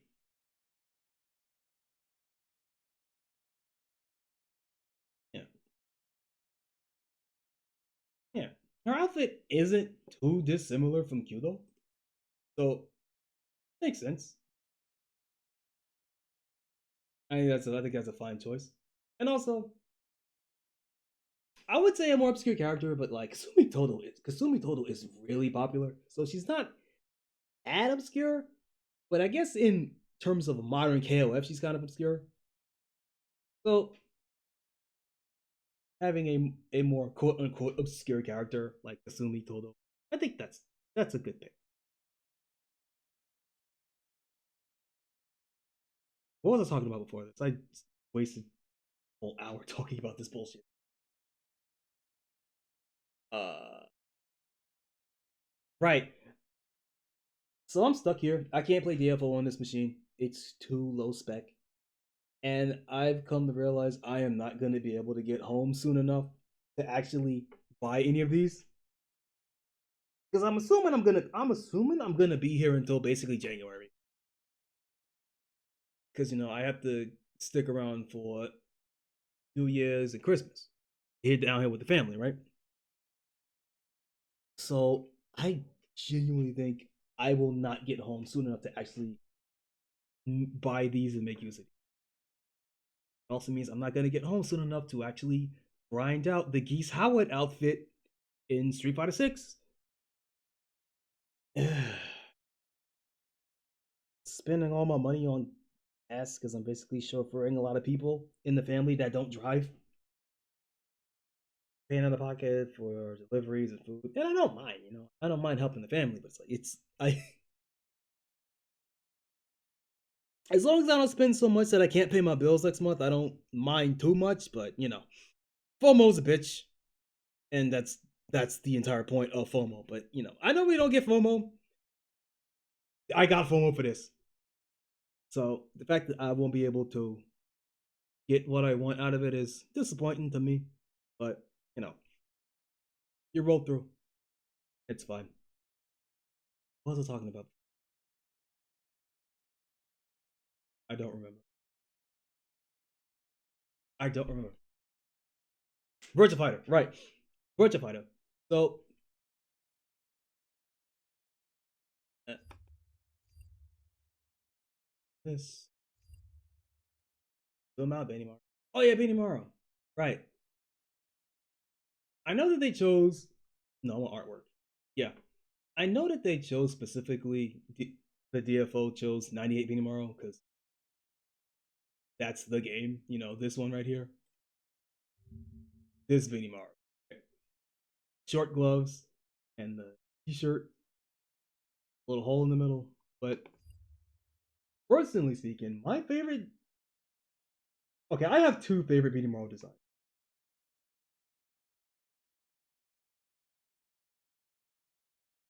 Now we're getting to the one I quite like as much. Although I do think that is a nice update of his classic that also fits in with the theme of the new hero team being him wearing like a little I forget what it's called, a kipao. I think it's Chunksum. I forget what it is. That's a nice bonus design. I also appreciate that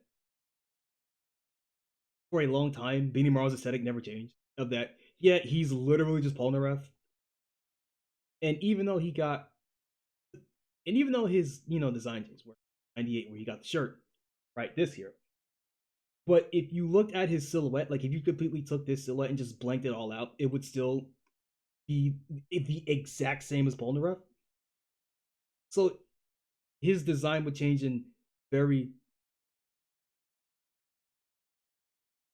his design would change in minuscule ways.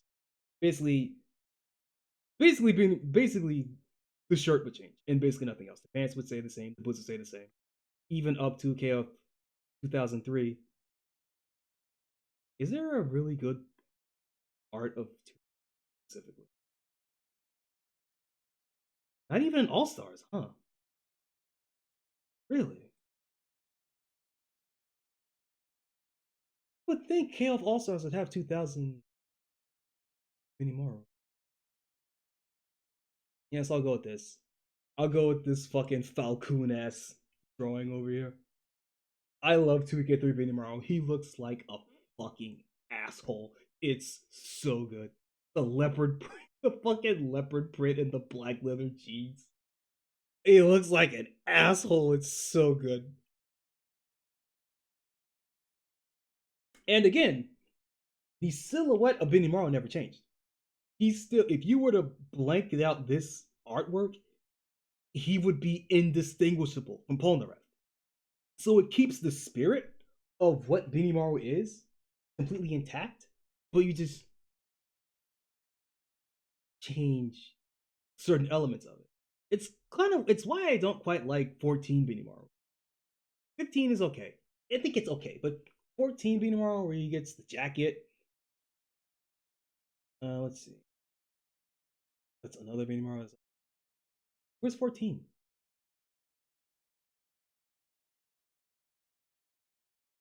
I'll get to you later. I mean, there's this, but it's not a full body shot.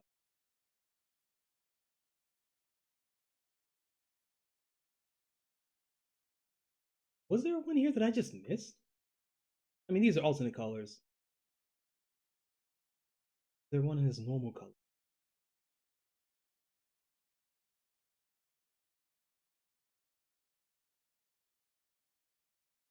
There's this. There's this.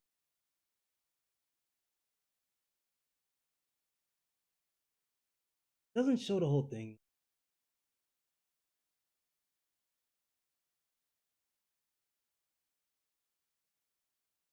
Whatever, I'll go to the alternate color. So you can see the design even though the color's not the same. So this is how it looks at 14, right? And it keeps certain elements of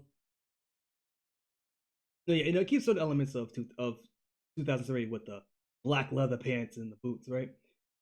But I don't like the shirt. I don't like the studded. Like it's very it's very J Rock, right? And that's fine. But you can see that there's not a lot of Polnareff in this design, and I feel like Beanie Merle should always. I feel like you should always see a little bit of Polnareff in Beanie Merle, and it's not just the hair, because even the shape of the hair is different. It's not straight. I mean, it's not completely straight like a pillar. See that it has more like a slicked back kind of feel, right? It's very Jackie Bryant esque actually, kind of like very kind of Billy Idol, I guess you could say, right? But no, I prefer the more anime, the more like straight up pillar of hair like this, right? Because again, that looks more like Polnareff. I feel like Bean Morrow's design should always be noticeably reminiscent of Polnareff, because that is what this character is. Like, oh, I like this art. Sorry, fucking Hiroaki. Oh yeah, no, because there was also saying because I remember there was a bit of trivia that even Like for a long time, even within SNK, they would always refer to Benimaru as Polnareff in house. This is okay. Eh, I'm pretty sure that this is a rejected piece of art from KOF 95 for a Polnareff redesign. Like look this shirt. Because I remember that the PlayStation, I don't remember if it was all console ports, but it was definitely PlayStation. There was a gallery for rejected outfit designs. And that shirt is definitely one of them. But yes. I also really like, oh, it's not here, you can't see it. So you can't see it here. But this is CVS Polnareff. Oh, I'm blanking. Benimaru. I'm doing it now. This is Benimaru in Capcom versus SNK with an art style. I don't know if Nishimura did this one specifically because it was revealed that even though the Capcom side of the CVS artwork was done in the style of Nishimura, Nishimura herself did not actually draw all of it. And there are subtle differences if you are so I'm not able to tell. So I don't know who did this.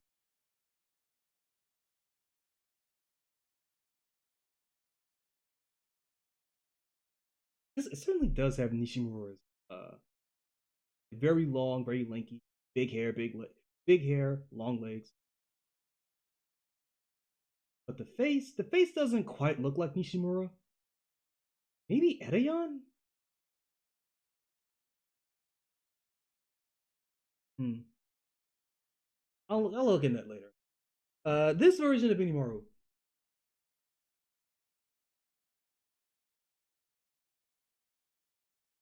Yeah, no. CVS Benimaru. I wonder if there's this. It should be in Sprite. Ooh, hold on. It's more in there. No, it's not in there either. Okay, so for Benimaru in CVS specifically, it,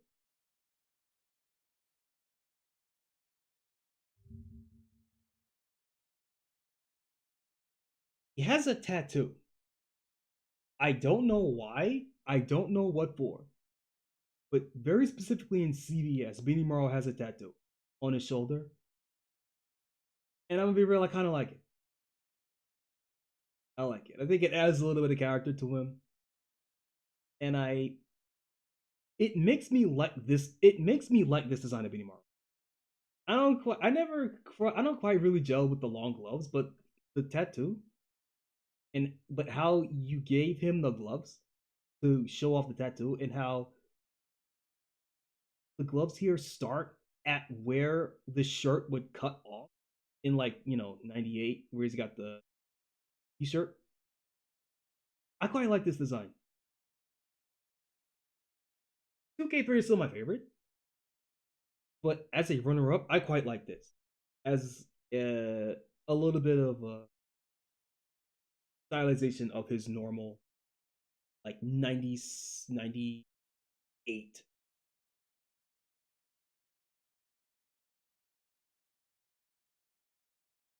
Okay,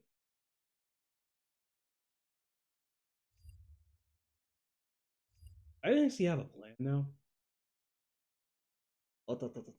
Freezing, freezing. Okay.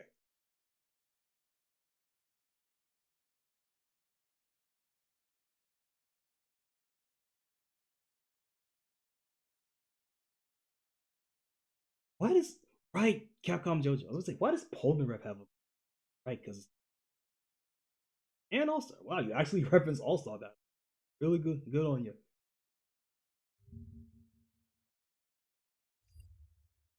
Okay.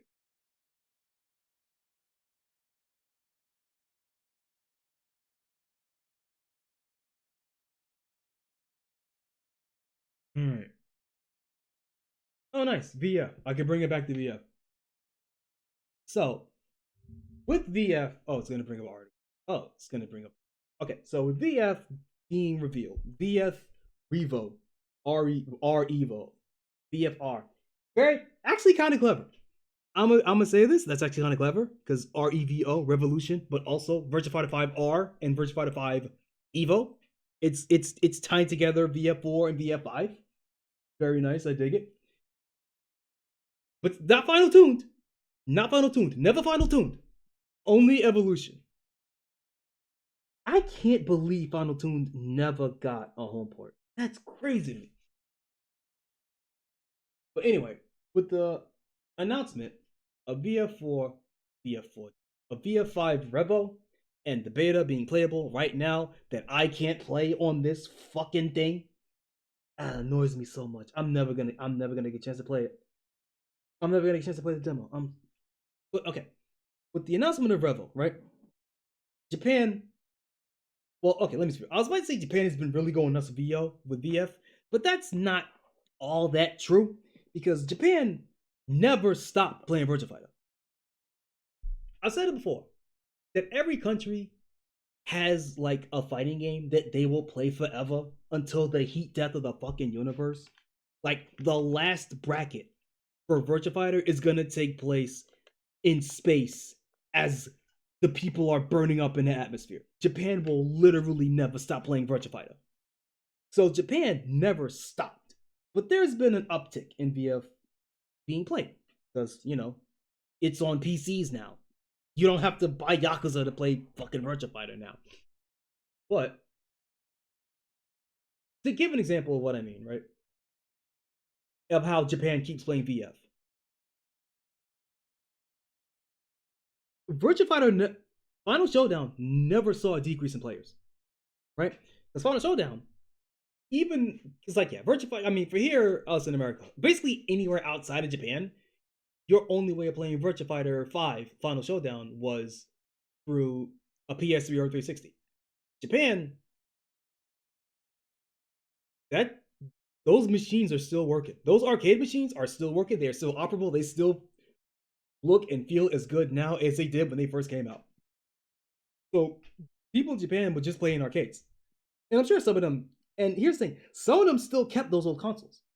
I know, I mean, not personally, but I know of multiple Virtua Fighter players that still play on PS3 to this day. Still play, some of them play on 360 too. But most of them still play PS3 because, PSN is free. That still play not only Final Showdown, but Virtua Fighter 2 on PS3, online with other people, like every fucking day. VF5 and VF2. And that's not even getting into Virtua Fighter 3. For some reason, I don't know what it is specifically, but for some reason, Japan really loves Virtua Fighter 3 Team Battle.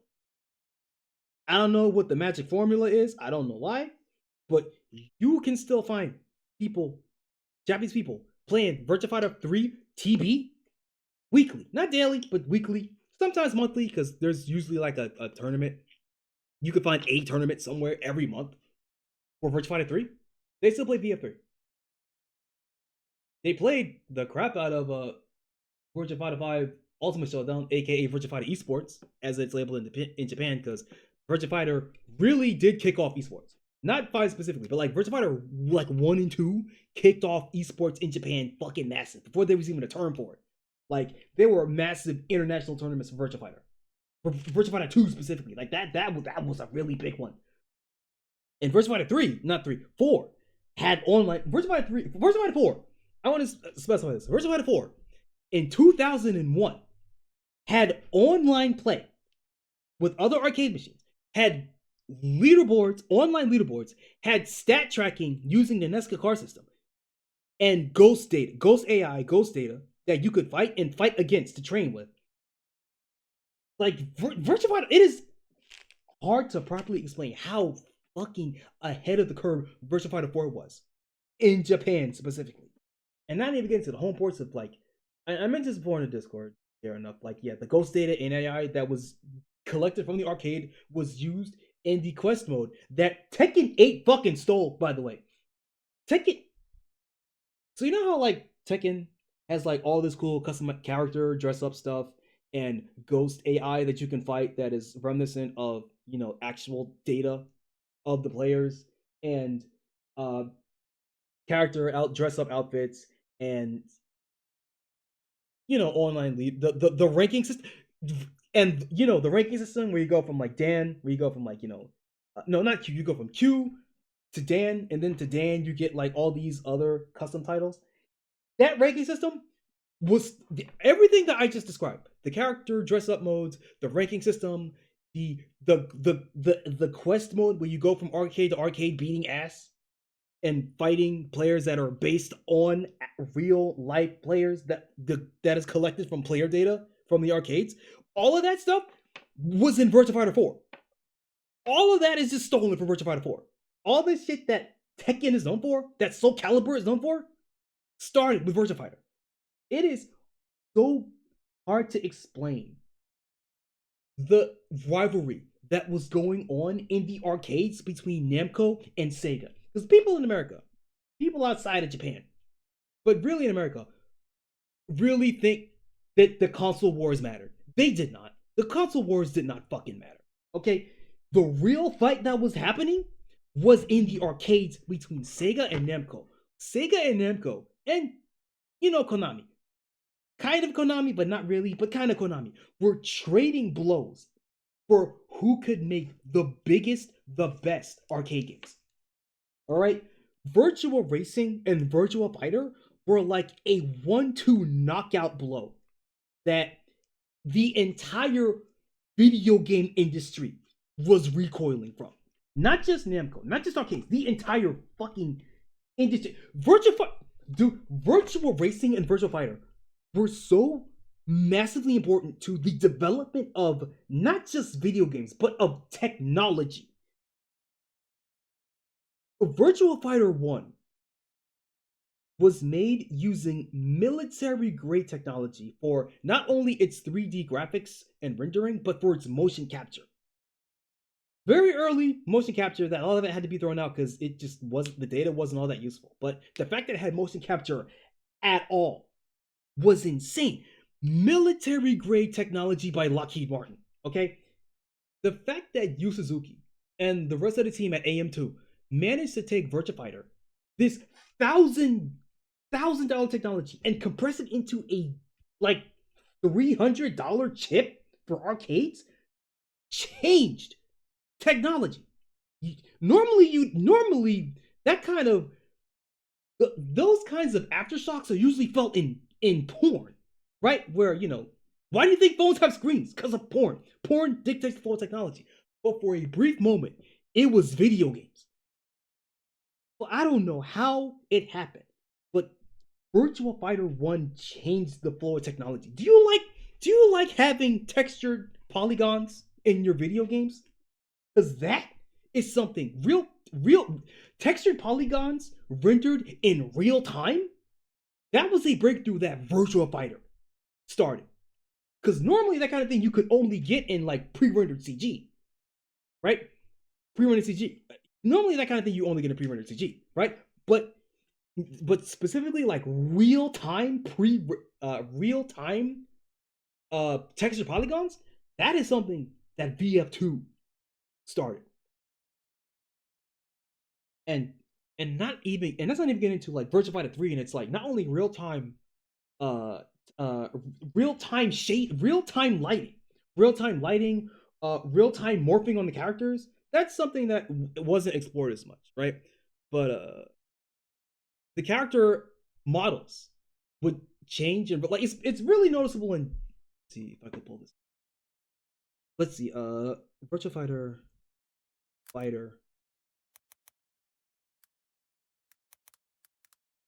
3 Jeffrey. Let's see. Virtua Fighter 3 Jeffrey, specifically Jeffrey. Playthrough? Yeah, let's try a playthrough. Because I feel like this needs to be, oh god, it's something. Well, no, whatever. Just wait for the hopefully this guy won't skip the fucking winning animations, because this has to be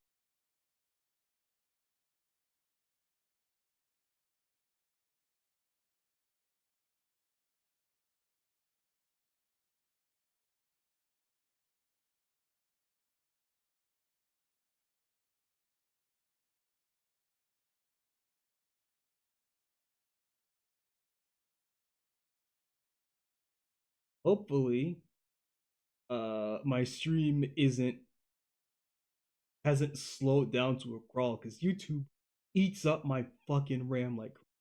But also,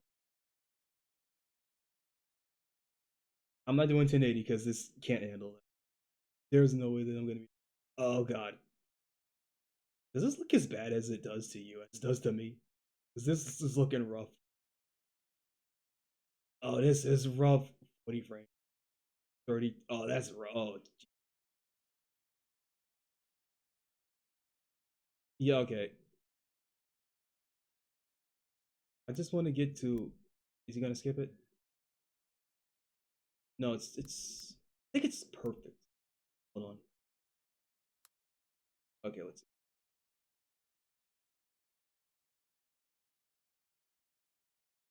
Uh, yeah, you can't see it. This AIO is too shit, but it also just might be his stream. Like it's a combination of both. But like, so I pause it. But when Jeffrey is doing this pose, and this is, and I like to remind, this is only in BF3. This does not happen in any other game. But in Virtua Fighter 3 specifically, when he flexes, the size of his muscles change. Like his muscles actually expand and contract as he's flexing, and no other game does this. So the fact that the model would change in real time was a big deal. Also, I would like to. Oh God, why is it in widescreen? Jesus Christ, dude, it has some standards. The fact that the game looks this game, Mikado. I'm pulling Mikado. The Virtua Fighter. What the hell?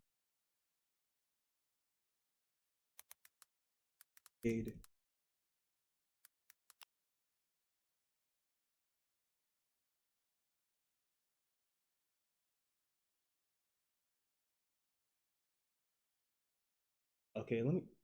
Okay, let me try. Let me try.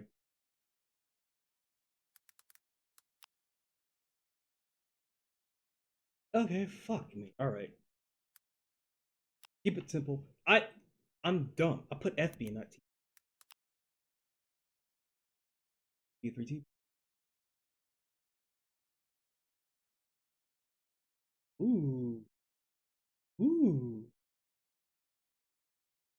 This is lower quality, so hopefully my stream won't burst in the fucking flames trying to watch this.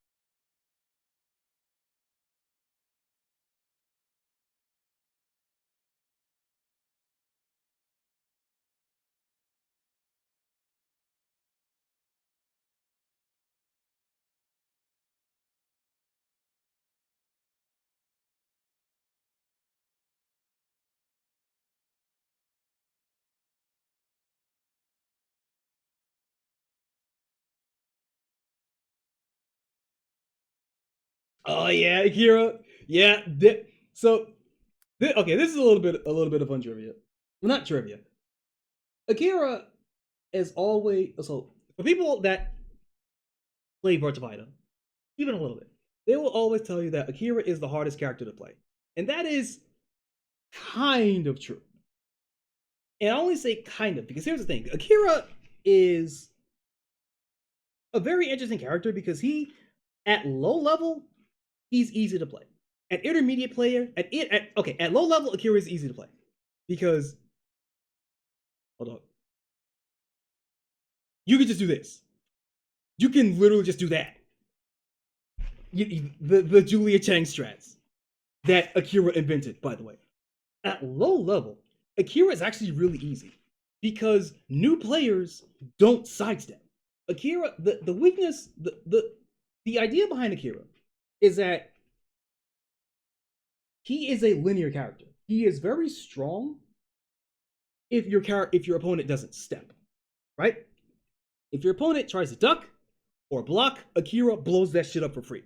But he is very weak to sidesteps. So that becomes the meta of Akira, of that you want to sidestep against him. However, because Akira had okay, so Akira's strings are really bad. So it decentivizes you from using his strings willy-nilly. So he has a lot of really powerful single strikes. but a lot of those are plus on block, which also kind of baits the opponent into stepping, which if Akira catches you sidestepping, you will die. So it creates this really interesting metagame where you want to sidestep against Akira, but if you get too predictable in your sidesteps, he will blow you up for it. But at low level, players don't sidestep.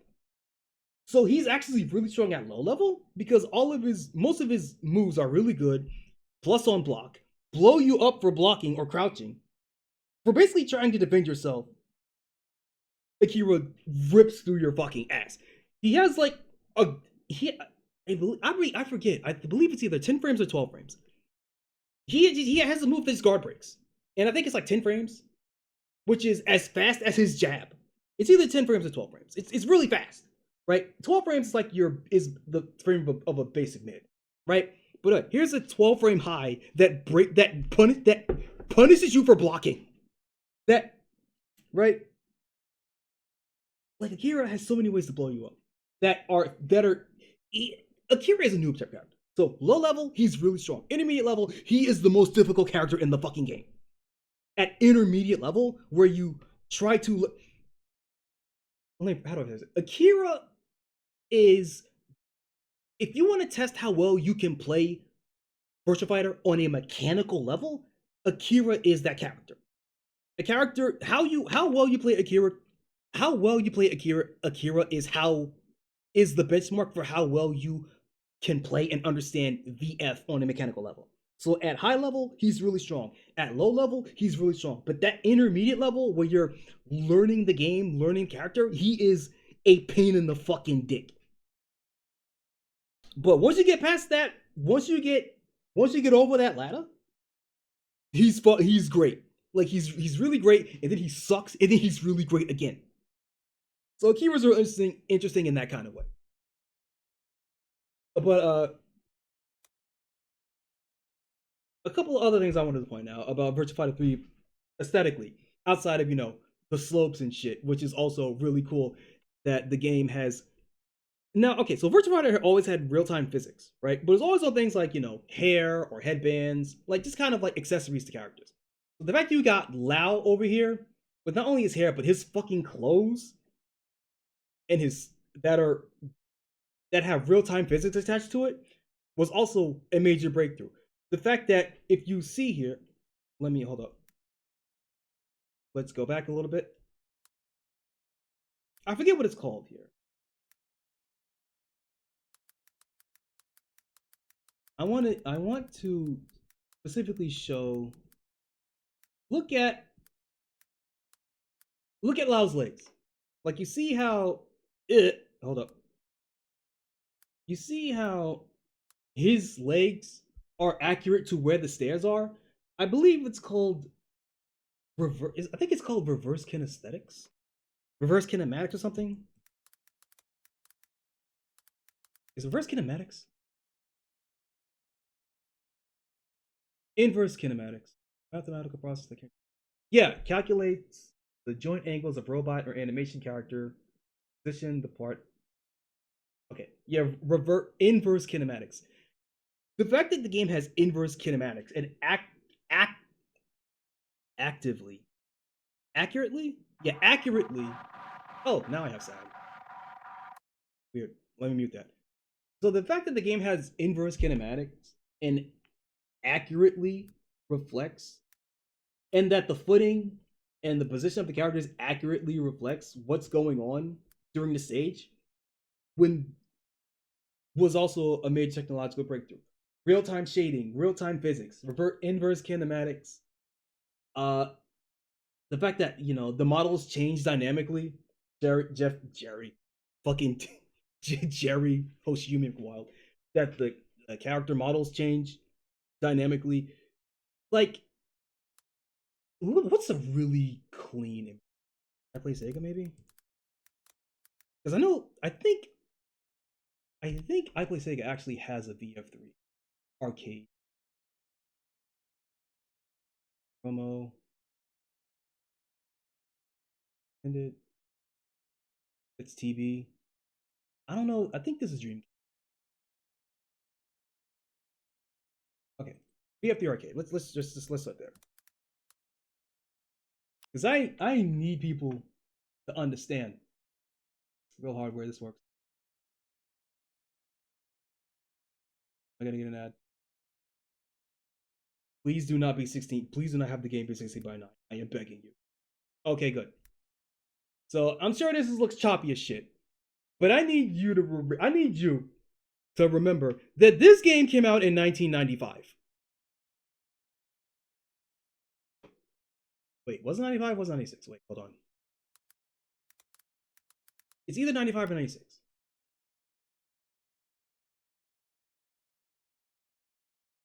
Ventus? What the fuck is VinFast? What the fuck? Arc 96. Okay, I'm stupid. I should know this. I watched the fucking Virtua Fighter thing, the Virtua Fighter, direct. But yeah, no, this came out in '96. All right. I guess the big example I could show is Shenmue, because that game came out in 2000, and video games did not look like that. Video games did not look like this in 1996. Compare this to literally any video game released in '96, and just realize how much of a technological breakthrough this was. People were comparing this game to Terminator 2 for like real-time 3D special effects. Which, by the way, Terminator 2 had pre-rendered 3D CGI, and it was being compared to this game. And people said that this game was more technically impressive than Terminator 2. Okay? And this is what I mean by like Sega being the absolute top dogs of the arcade. And for them to go from the absolute behemoth juggernaut that they were in the 90s to what they are now, which is the Sonic and Yakuza company, is such a goddamn shame. And part of it is management. Let's not mince words here. A lot of it is management and the people not understanding what they have. But I'm glad that Virtua Fighter is coming back, but I also understand that Virtua Fighter can never be what it was, which is a tech demo. A Virtua Fighter game came out and the entire industry would change to reflect what Virtua Fighter was doing, right? Like, fucking hell, you got, it's not really, what's a good lopsided stage, right? The stage's interaction in this game are things that would not be reflected in Tekken until Tekken 4. The reason why Tekken 4 has sloped stages is because of Virtua Fighter 3. The reason why Dead or Alive 2 has crazy, insane stage interaction is because of Virtua Fighter 3. I said Virtua Fighter 2 because I'm fucking stupid. Yeah, no. Like, crazy stage interaction, right? Virtua Fighter broke the mold by being a tech demo game that was also really fun to play. Right? Oh, the Great Wall of China, fighting on the Great Wall of China and this fucking stairs. Oh. Now, to be fair, I love the formula of Virtua Fighter having just a large square and the prettiest vista you've ever seen. But this shit. Never went back to it. And I understand why. It's a lot of work to do this. And it wasn't a really popular decision, at least not in America. I don't know how it is in Japan, Virtua Fighter, because Japan, to this day, still plays Virtua Fighter 3. I don't know what it is specifically, right? But they love it. Also, this is the first 3D game that actually has 3D movement. Like the side step that is just in common knowledge in every 3D game now. This is the first game to do it. To actually have it on the app. Oh yeah, the after images. Hold up, that's another thing about this game, dude. Come on, load Onegai. You see that? Look at the after images on Jackie's kick, dude. These were also just generated in real fucking time with no with no frame rate drops. Like this shit's crazy, dude. Modern game. This isn't motion blur. That's not motion blur. This is a manual effect where it just renders copies of Jackie's leg to show this after image. This isn't motion blur. This is a a manual effect, and it does not affect gameplay at all. I mean, it doesn't impact the frame rate at all. Like, oh man, it is so hard to explain how crazy influential Virtua Fighter is. Not just this game, but like all of them. And I hope Virtua Fighter 6, whatever it's called, new Virtua Fighter, because it's probably going to do a reboot thing. I mean, we already know that Virtua Fighter 6 is a time skip. Akira was old. The girl that Akira was fighting in that trailer is not Sarah, but Stella, who is her daughter. So it's going to have a time skip. And hold up a second.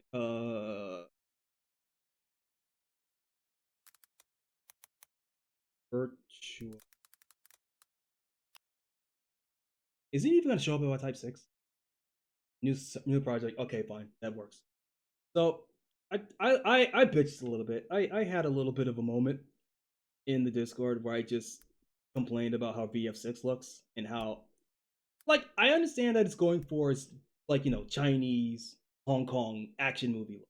I recognize that, and I like that because that's always kind of what VF tried to emulate, even more than Tekken, even more than DOA. But I don't like it's not showing. Oh, here we go. I do not like how desaturated all this is. When I think of Sega, when I think of Sega games, I think of really deep, saturated, super vibrant colors. Not this washed out shit. Right? This I said it looks like I meant it when I said it, and I still mean it now. This looks like Dead or Alive 5. And I don't mean that in a good way. Because Dead or Alive 5 is fucking ugly as shit. The character models are fine, but like actually they're not fine. I hate how Dead or Alive 5 looks. I hate that DOA 6 carries on how DOA 5 looks. It like DOA 4. Okay, before I want to. Is there any good footage DOA? Dead or Alive 4.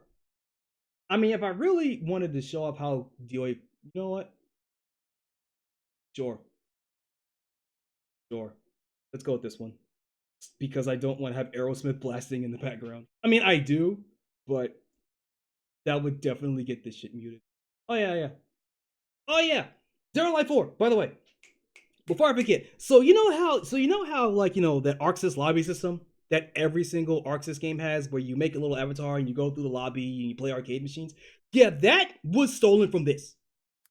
This is Dead or Alive 4. This is the predecessor to every single one of like the fucking Blaze Blue, Guilty Gear, Tekken, Grand Blue lobbies. Is this shit right here? I think Dead or Alive 4 came out in 2008. Dead or Alive 4. No, it was a launch game for 360. It was like 2006, right? Dead or Alive 4 release date. When did it come out? 2005. Even earlier, say. Oh god, fucking Ed. Yeah, no, Dead or Alive 4 came out in 2005, and how it handled the online lobbies is just what ArcSys does now. Grand Blue, Blaze Blue, Guilty Gear, like all of that, it was taken from this game. But I'm getting ahead of myself here. One, hurry up, hurry up, hurry up, hurry up, hurry up, hurry up. Huppy up. Huppy up. Okay. So hopefully, stream is not at a snail's pace as it tries to render this video. To be fair, this isn't the best stage to show it off. What's a good stage?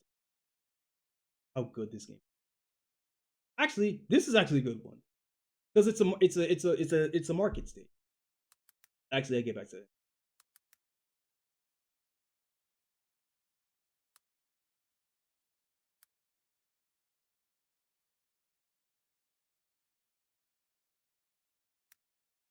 One. Yeah, this works.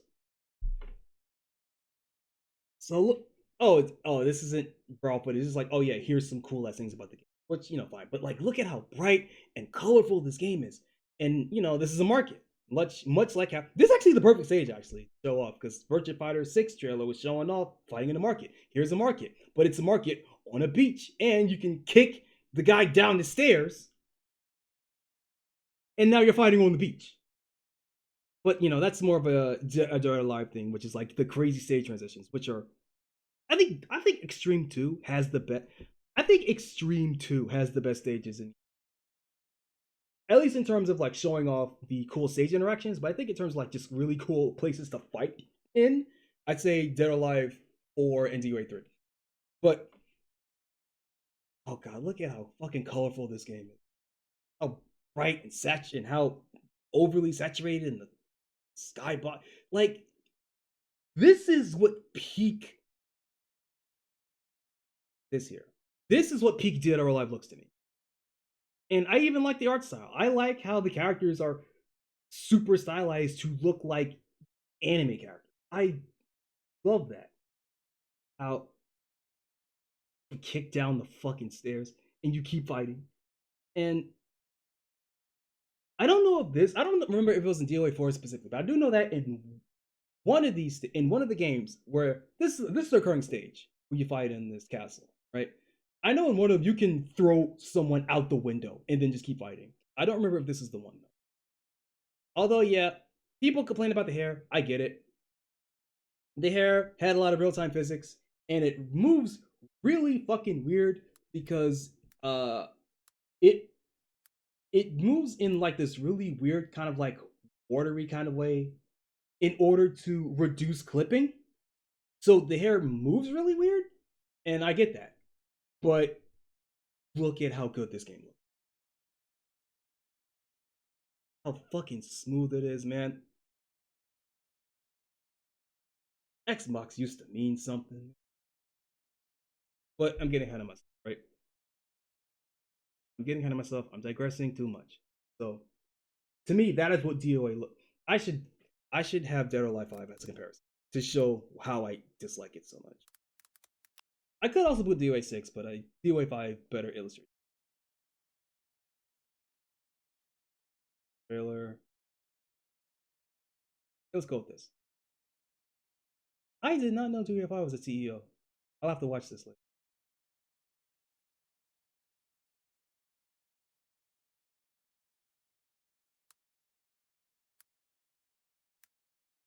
Game footage, Onegai.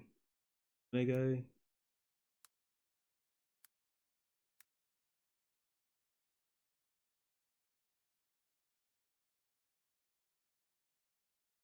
Yeah, this is a circus, so it's quite colorful, but like,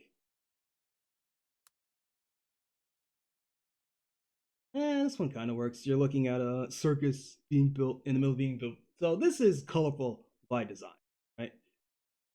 But most of the other stages in so fucking drag. Like it's cool. Like, hey, look, you're fighting on an iceberg. That's neat, but like, look at how bland and washed out it is. Oh, here's one. Here is pull it up here. This is the Lorelei. This is a classic Dead or Alive stage. This has been in every game since 3. And look at it. Look at how. Oh, you're not even fighting. You're not even fighting at the top of the Lorelei. But like, yeah, just look at how bland this looks. This like it's so washed out. Even like look. It has a Guilty Gear crossover miss. So you have Honoka here dressed up as Elfo, and it's not. And look at how look at how washed out the red is. Like Guilty Gear is supposed to be like really bright and colorful because that's cool though. Thrown off the roof, right? But like, it's just man, it's just a bland looking castle. There's no character to it. And most of the oh, here's a good one. Here's a stage from Dead or Alive 2, where you fight on the Chinese rooftop, right? Look at how monochromatic it is. It's so fucking boring. And that's my problem with Dead or Alive. I mean, I have a lot of problems with Dead or Alive. A lot. But aesthetically, the game is such a massive step down. The, the Team Ninja really took the criticisms of like people hating the anime bullshit in 3 and 4 and took it to heart, and they made a game that looks like bland nothing. This is basically what all video games look like now. Just this, just in better fidelity. But fidelity doesn't make a game look good. I mean, it can sometimes make a game look good, but like, doesn't make this look any better.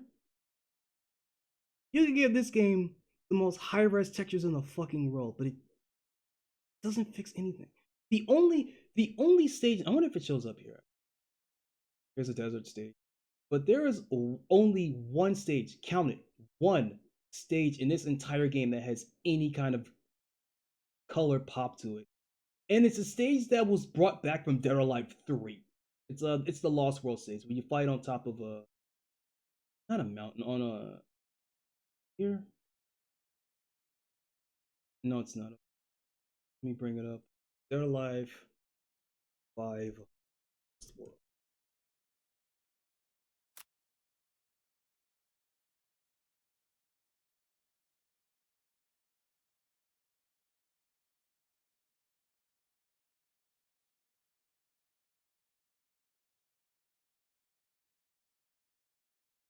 It's crunchy as shit, but you can see what I mean here. Look at these. Look at how vibrant the colors are on this stage.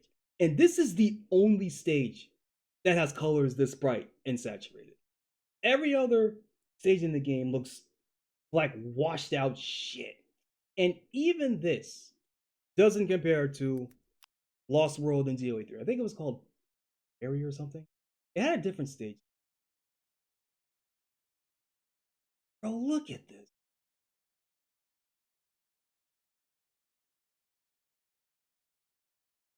Game One guy? Game One guy?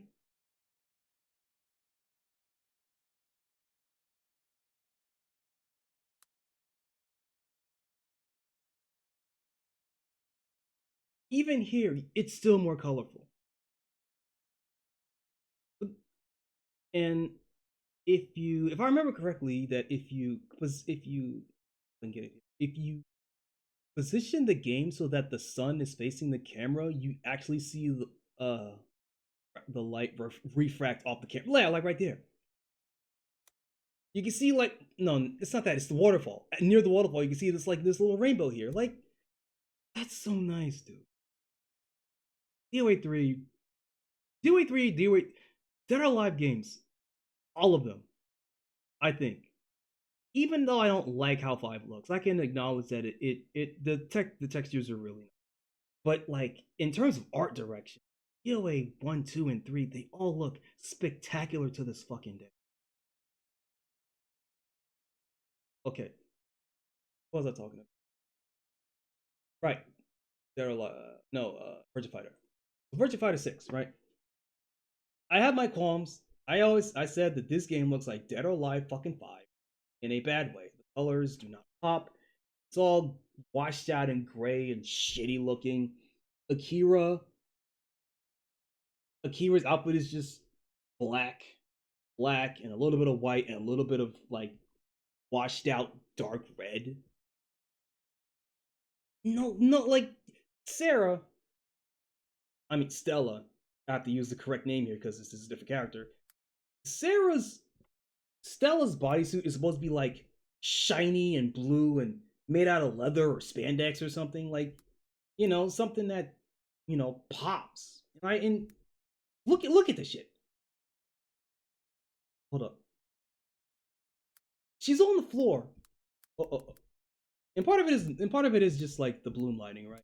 Which is another sin. But she's on the floor here, and she damn near the suit, her suit, and and the floor, damn, they have the same, not color, what's it, hue? Not hue. Saturation? Not saturation. Saturation, yes, but like, I forget the term for it. But they didn't have the same saturation. Like, she almost blends into the fucking floor. Part of it's due to lighting, obviously, but like, I should be able to do the fucking, what is those balloons? What is that in the background? That, what are those blue things in the background? Actually, no.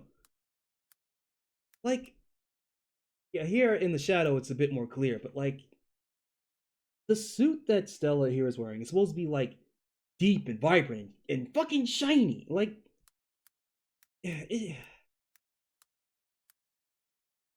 and I'm also, I don't like.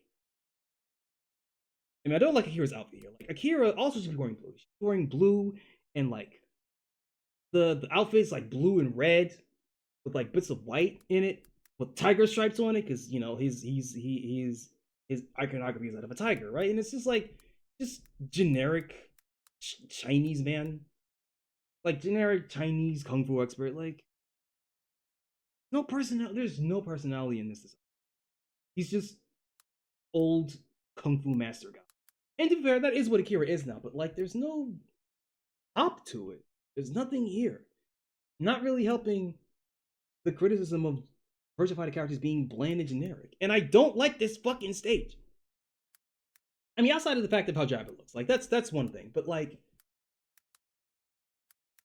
so okay, before okay, so if you look in the background, if you look here, right? There's like these wooden planks here.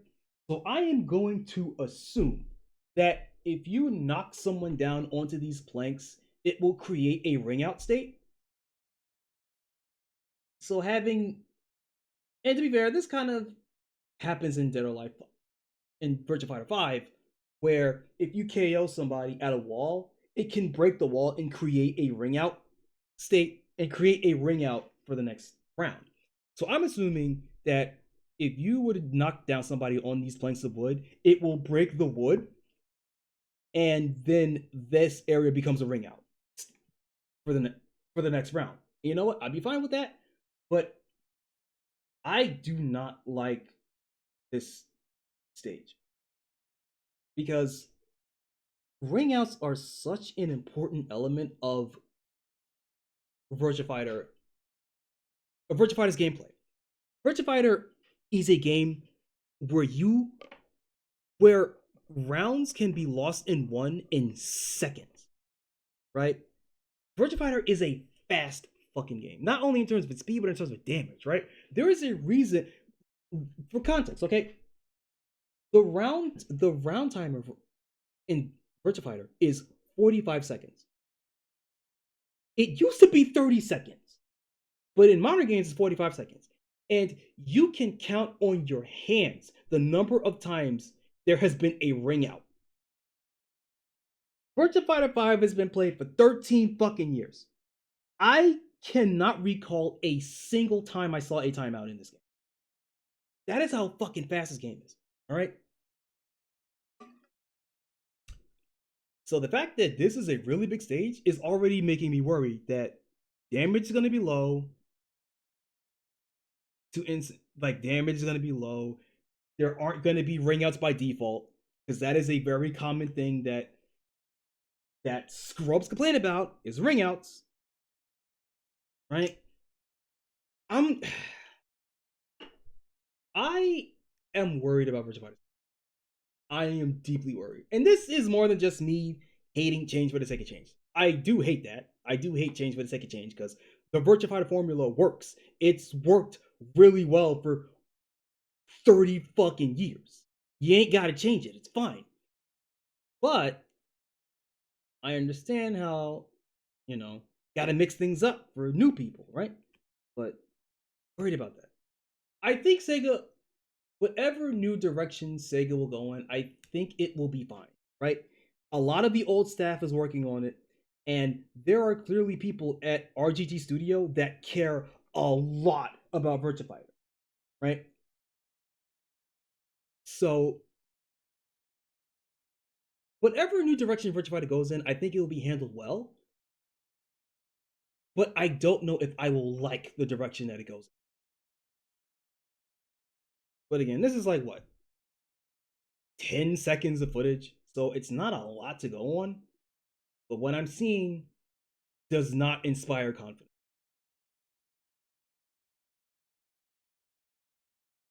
The motion capture looks really good though. Like the motion capture, it looks like they've Sega's completely redone all the motion capture, and it looks really nice. So I can say that the motion capture looks fucking excellent. Dude, the way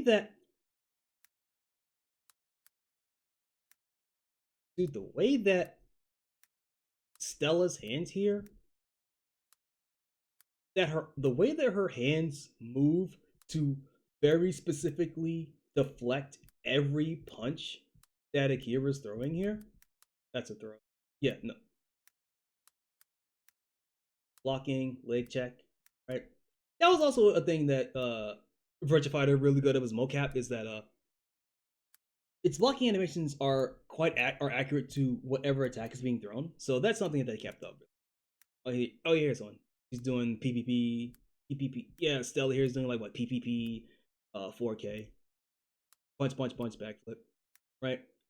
And you can see that Akira's arms are moving to very specifically deflect the punch at the angle it's being thrown. Oh man, I can't wait. Get back to my old rig. Sidestep, Tetsuzanko. Bam! So the animation looks good. I can say that. The animation looks stellar, I could even say. So that's the one thing I will give it. The animation looks good. And you know, fidelity wise, the game looks great. But gameplay, I'm worried. I'm worried, dude. I've said it a million times. I'll say it a million more. This, and fuck it. It sounds blasphemous. I don't care. Virtua Fighter 6, this is too early. I truly think that Sega should have made another fighting game to kind of test things out. And they're, in fair, Sega is going to do that with Virtua Fighter 5. Revo is basically going to be like, okay, a lot of the system changes of Revo are kind of like test beds for things that Virtua Fighter 6 is going to do. That's obvious. But I feel like it should have been a new game. Like, I would have drastically preferred Fighters Megamix 2. Because Sega had their own self-crossover fighting game. It was called Fighters Megamix. And it was kind of like really... It was meant to be more of a celebration, Sega. It was not meant to be played seriously in any kind of capacity. But it was mostly existed to be a testbed for things that would be in Virtua Fighter 3.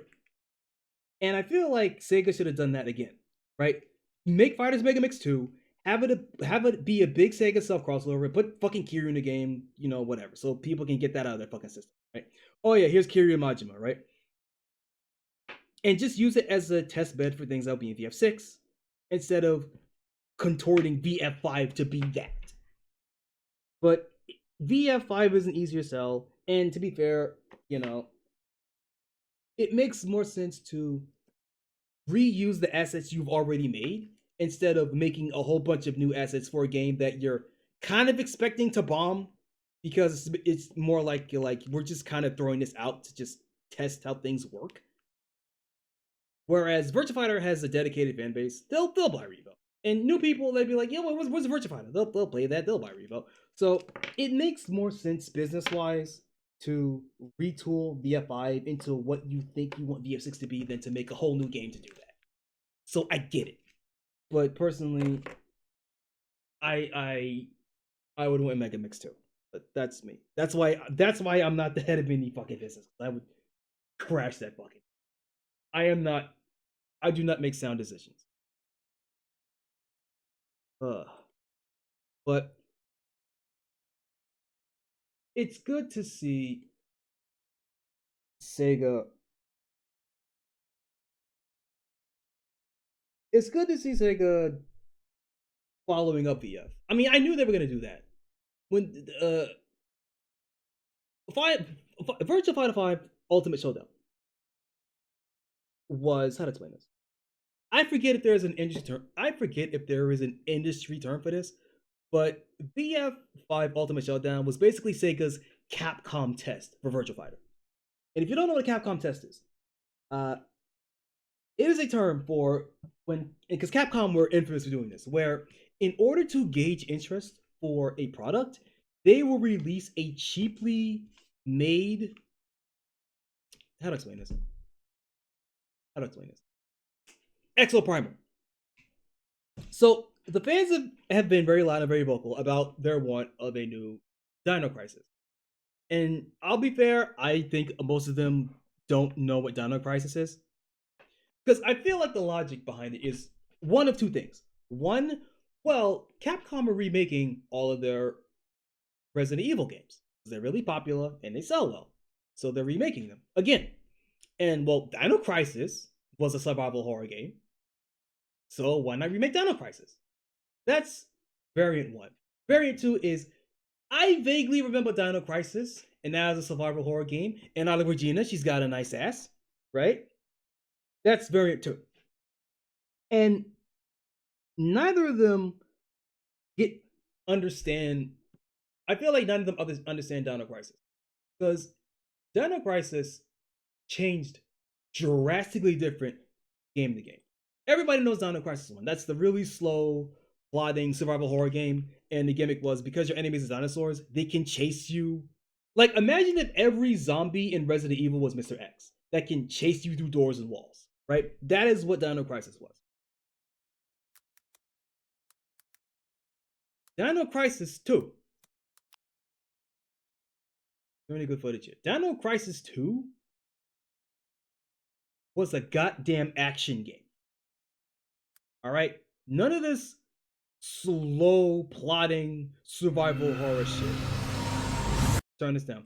You are.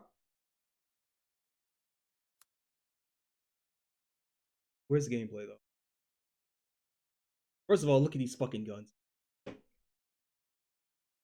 Look at all these guns, right? So while it still has the camera system of Dino Crisis, you know, the not pre-rendered. I think these are pre-rendered. I don't remember if these were pre-rendered or not, but this is more action focused. Look at all these fucking Loch Ness monsters. You mow down dinosaurs by the dozens in Dino Crisis 2. You buy ammo. You kill dinosaurs and get points, and you spend those points to buy ammo and gun upgrades. You are constantly killing things in Dino Crisis 2. These I am not showing this off very well in these gameplay segments. It's not super action. It's more like Onimusha, where there are bursts of action, right?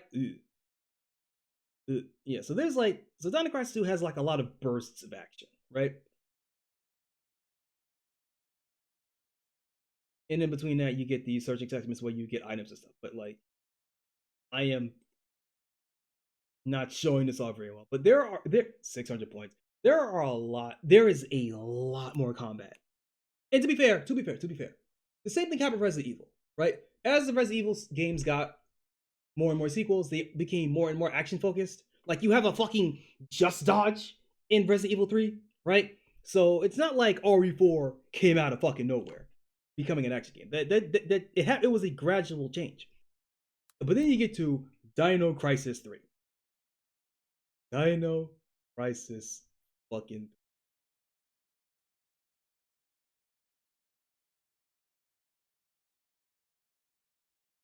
You have a goddamn jetpack in Dino Crisis 3. Okay? And way more combat. You are mowing down dinosaurs by the fuck. Look at this shit. It's an action game now. Hold up. Look at this shit. This is probably this. Where's one where you get swarmed? You get swarmed a lot in D. 3. Yeah, bro, look at this.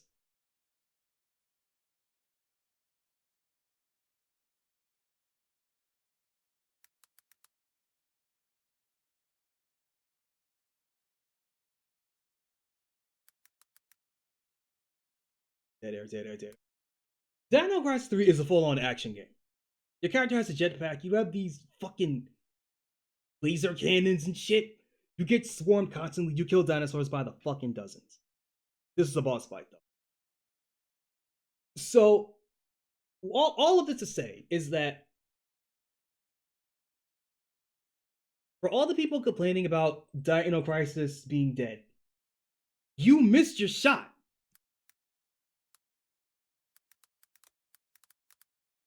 Exoprimal was your Capcom test for a new Dino Crisis, and you fucking failed. Right? Ah, sign it. Fuck you. This is right. Oh my god, am I really gonna have to sign it? Oh! That's weird. Okay. The Capcom test for Dino Crisis was Exoprimal, and you failed the test. You got a failing grade. You can see how going from fighting dinosaurs in a fucking mech is not that much of a. It's not too much of a. Not expansion. That's the wrong word. I'm I'm blanking on the word that I want. But you saw the acceleration? No. Expansion? No. There's an E word I'm looking for. I lost it. I lost the word.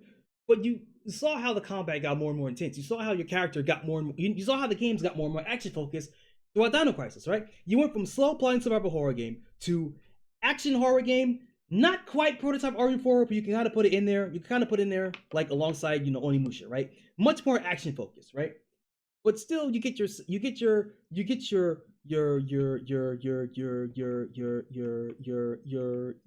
fixed camera, right? There's more enemies, more guns, but you still get your fixed camera, but you still get like you still get enemies to fight, right? It's not slow plotting, look for item, oh shit, here's an enemy, right? You fight way more often in Dino Crisis 2. Dino Crisis 3, fuck your camera. Fuck your fixed camera. You can control the camera. There's still fixed cameras, but like you can also control the camera. You mow down dinosaurs. You got these giant boss fights. You have a fucking jetpack, right? And then you go from this, you go to Exoprimal. You get dinosaurs pouring from the fucking sky like rain, and you fight them in a goddamn mech. All right. The I lost the word. It's not that big of a jump to from Dino Crisis 3 to Exoprimal is not that huge. You could see it. So, and then there's the here. There was a shot where you see a character who is not Regina but looks very very very similar to her. Was it in this trailer or was it in the other trailer?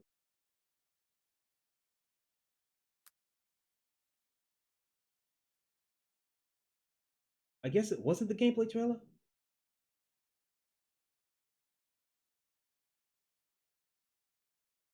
Exo Prima Regina.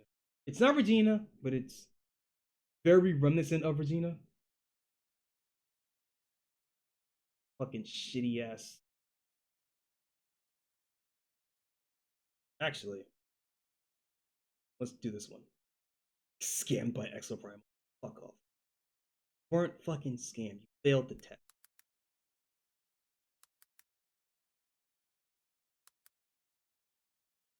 Bro, come on.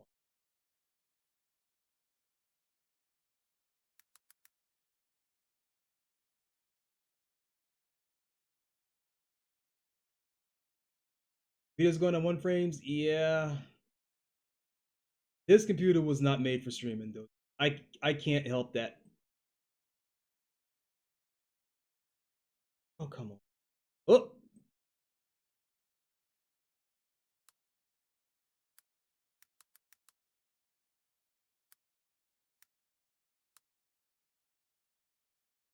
Oh, this is a fucking a compilation of a bunch of reactions. That's what that is. Yeah, right here. So you get this character here who is not Regina, but yeah, you get this character right here.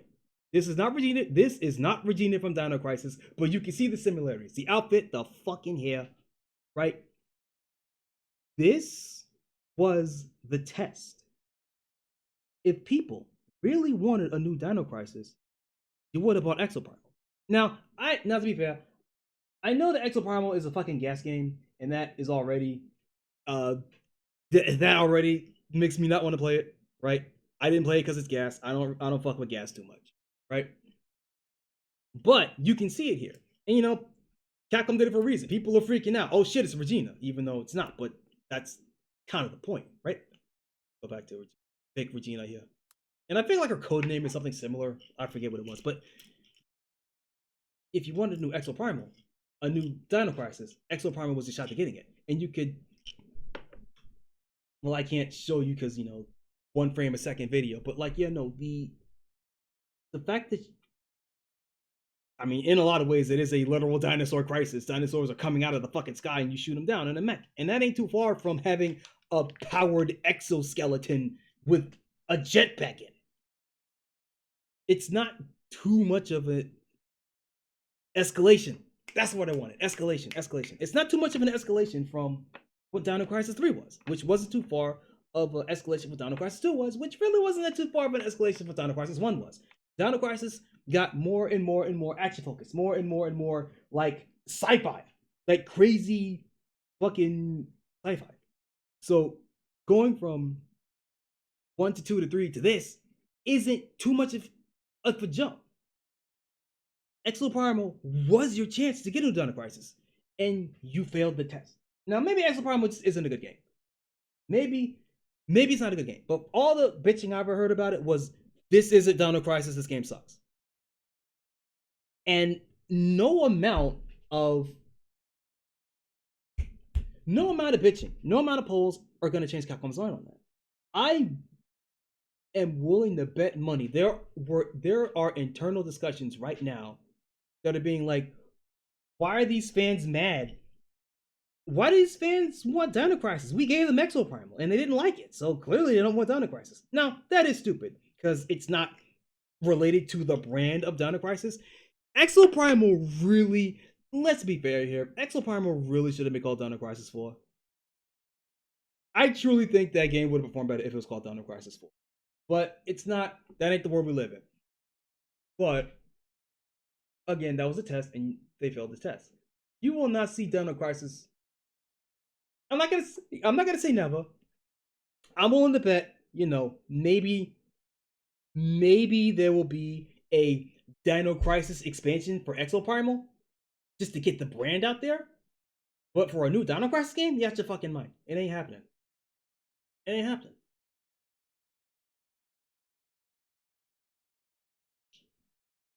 A personal one that hurts me is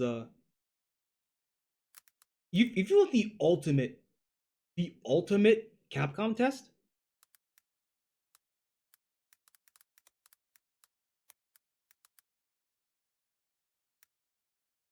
Darkstalker's Resurrection. Darkstalker's Resurrection was the ultimate Capcom test. I want the trailer though, not the. Hold up. Actually, no. Hold up.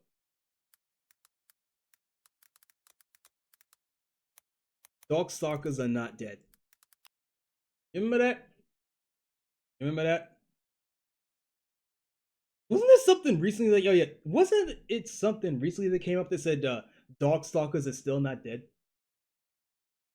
Hold up. Darkstalkers are still not dead. I guess I'm dumb. I'm pretty sure there was a Capcom thing and that said Darkstalkers are still not dead. But yeah, this is quite a quite infamous image. Darkstalkers are not dead.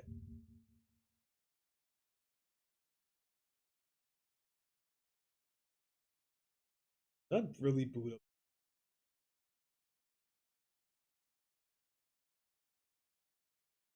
Put it on that guy. Put it on it, guy.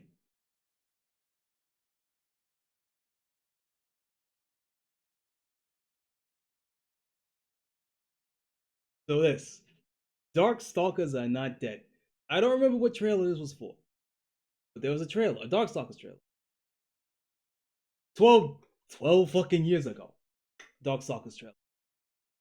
For a new Darkstalkers game. Darkstalkers are not dead. This only gets funnier with time. Because the Darkstalkers thing that was revealed was Darkstalkers Resurrection. Now, knowing what I know about Yoshinori Ono, what little I know, he really wanted a new Darkstalkers, but he could not convince Capcom management to do so. So, in order to gauge interest for a new Darkstalkers game, Capcom put out Darkstalkers Resurrection, which was a compilation of, if I remember correctly, it was Darkstalkers 2 and 3. Specifically Hunter and specifically Vampire Hunter and Vampire Savior. If I remember right. I believe that was it. And this was meant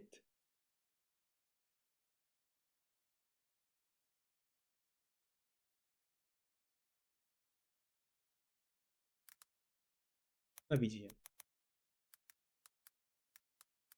Because I think I'm covering the thing. Let me go to Moby.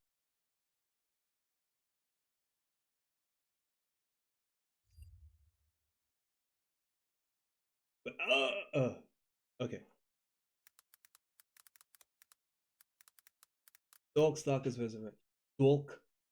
I can never say Darkstalkers correctly. I always say Darkstalkers. Darks. I guess I can say Darkstalk. Darkstalkers Resurrection. That's a fucking fantastic name. Darkstalkers is such a good goddamn name. I don't agree with localization a lot of time, but changing the name from Vampire to Darkstalkers, that was a good choice. Darkstalkers is such a good goddamn. So much fun to say. Darkstalkers Resurrection. This game was meant. This compilation was a Capcom test to gauge the interest in how much people actually wanted a new Darkstalkers game. Now, the Capcom test has quite a few flaws in it because if I want a new game in a series, okay, to be fair, on the side of the management team, the money people, the management, right? A new Darkstalkers game is not guaranteed to sell. Because here's the thing, Darkstalkers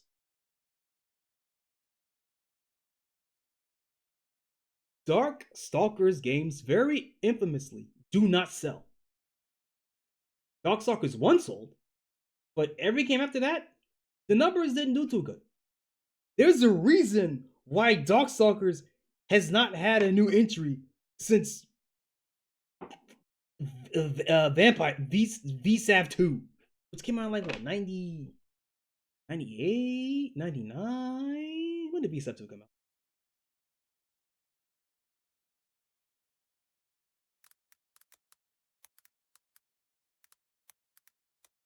Vampire Savior 2. When did that come out? 97. Fuck. Yeah, there's a reason why Vampire Savior 2, which came out in 97, was the last Darkstalkers game. Unless you want to count, Chaos Tower? Chaos Tower, right? Yeah, Chronicles, the Chaos Tower. Came out in 2004, but that was more like a weird anniversary edition compilation thing, which apparently is also not very good. But yeah, no, Darkstalkers game are very infamous for not selling very well. And I can understand why Capcom would not want to pour a bunch of resources into a game that has a very high statistical chance of fucking bombing. So putting out this really safe, hey, here's a couple of arcade ROMs and an art gallery to, kind of gauge interest. Do you really want a Darkstalkers game? I can understand why that would be a sensible decision for the management team, the money people, right? But as a fan, you don't want this shit. You want a new fucking game, a new fancy high def Darkstalkers game. Although personally, I do not want Darkstalkers in 3D. I think I think the charm of Darkstalkers is something that can only be replicated, that cannot be replicated in 3D. Darkstalkers, more than any other video game in the fucking world, should stay 2D. But even then, even if it is say 2D, Capcom does not have the same art team. Capcom in the 90s had the best art team in all of video games. A new Darkstalkers made now by modern Capcom would not be anywhere near as good looking aesthetically as a classic game. I, honestly speaking, would rather have nothing. I am fine with the Capcom Fighters collection that just gives me a bunch of Darkstalkers on, which also, yet again, is another gauge of interest. How much do you really care about Darkstalkers? Will you buy this collection of Darkstalkers games? Kinda? Not enough to fund a new game, definitely.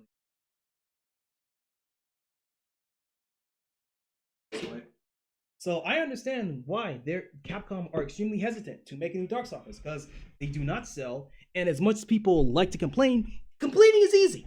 Complaining is fucking free. You go on Twitter. If you're really serious, you can write a nice little letter. But it's free, it's easy, it's low effort. As much as people like Darkstalkers, I love Darkstalkers. Playing it, Darkstalkers is honestly too fast for me to play. I love that game. It's real fucking fast, but it's so difficult to play. I'd just be happy to get it. Well, Splats. If you want that game, it exists. It's called Darkstalkers Chronicle: The Chaos Tower on PSP. That's the game you want. It is the Chaos Tower is basically the Darkstalkers version of Hyper Street Fighter 2, where you can play every version of every character. That's the game you want. This is what you want. You want Chaos Tower. You should be able to find a PSP ROM of it very easily. But anyway, it is perfectly understandable why Capcom does not want to make a new Darkstalkers. As much as the fans say they want it, as much as Ono actively tried to make it happen,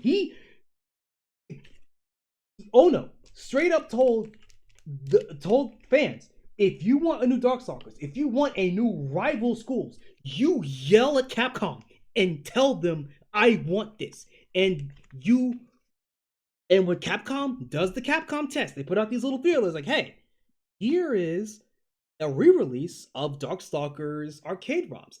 Here's Fighter Collection 2, Capcom Fighter Collection 2. Yeah, here's Project Justice. How much do you really want a new Rival Schools game? Well, in this, how much do you really want a new Plasma Sword? We're gonna put out this compilation of a bunch of ROMs. If you really want these games, buy this compilation. And not only that, not only buy it, but also play these games. Capcom has data. They have hard data on all of the games that are being played on this. There is a reason why when Capcom Fighter Collection 1 came out that had all the Street Fighter games on it, there is a reason why the only Street Fighter games in those collection that had online play were Third Strike and Super Turbo. Because those were Third Strike, Super Turbo, and Alpha 2 or Alpha 3. I don't remember which Alpha game. It was either 2 or 3. You know why? Because those are the ones that people actually fucking play. Right? People, I mean, to be fair, there is a fan base. There is a small, dedicated fan base for every fucking fighting game. Champion Edition gets played. There are people that still think that hyper fighting is the best version of Street Fighter 2. Right? There are people that think Champion Edition is the best version of Street Fighter 2. There are people that play, I mean, to a much, much lesser extent. There are people that do genuinely really like vanilla Super Street Fighter 2. The really slow one. Not a lot. Not even by Japanese standards. But there are people that do genuinely like that game. Not a lot. But they are there. But if you want to talk about the highest concentration of players, It's Super Turbo. It's Alpha 2. Okay, depending on where you go, it's either Alpha 2 or Alpha 3. In Japan, it's Alpha 3 all the fucking way. But outside of Japan, Alpha 2 gets more play. But it's like Alpha 3, Alpha 2, Super Turbo, and Hyper Fighting. Right? Those are the ones that get played. Right? There is a reason why World Warrior does not have online play in the Capcom Street Fighter collection, right?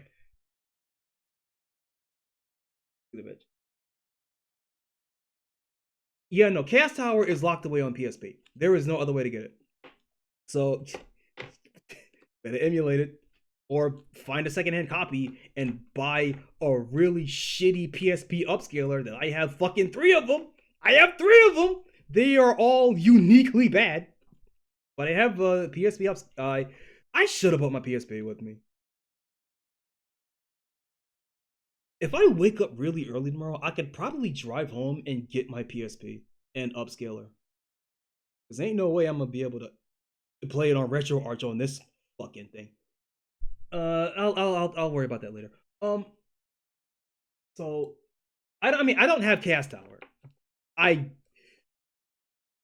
should look into getting Chaos Tower. I should look into getting Chaos Tower because even though it's basically hyper Darkstalkers, apparently it's a really bad version of it. But I don't play Darkstalkers at a professional level, so I don't fucking care. No SF1 on terms. I know a guy. Look, Splats. I know a guy who loves Street Fighter 1. He is genuinely upset that there is no online SF1. I know a guy like that. I mean, to be fair, he really likes Fighting Street, which is more of an expansion of Street Fighter 1, but it's still basically Street Fighter 1, right? Even with negative edge, fireballs, special moves still hard to do because the input timing is really strict because it's supposed to be strict because they were supposed to be secret moves, right? The mentality of why specials exist in Street Fighter 2 and Street Fighter 1, the mentality is completely different. It's why they're easier and less powerful, or at least powerful in more abstract ways in Street Fighter 2 compared to Street Fighter 1.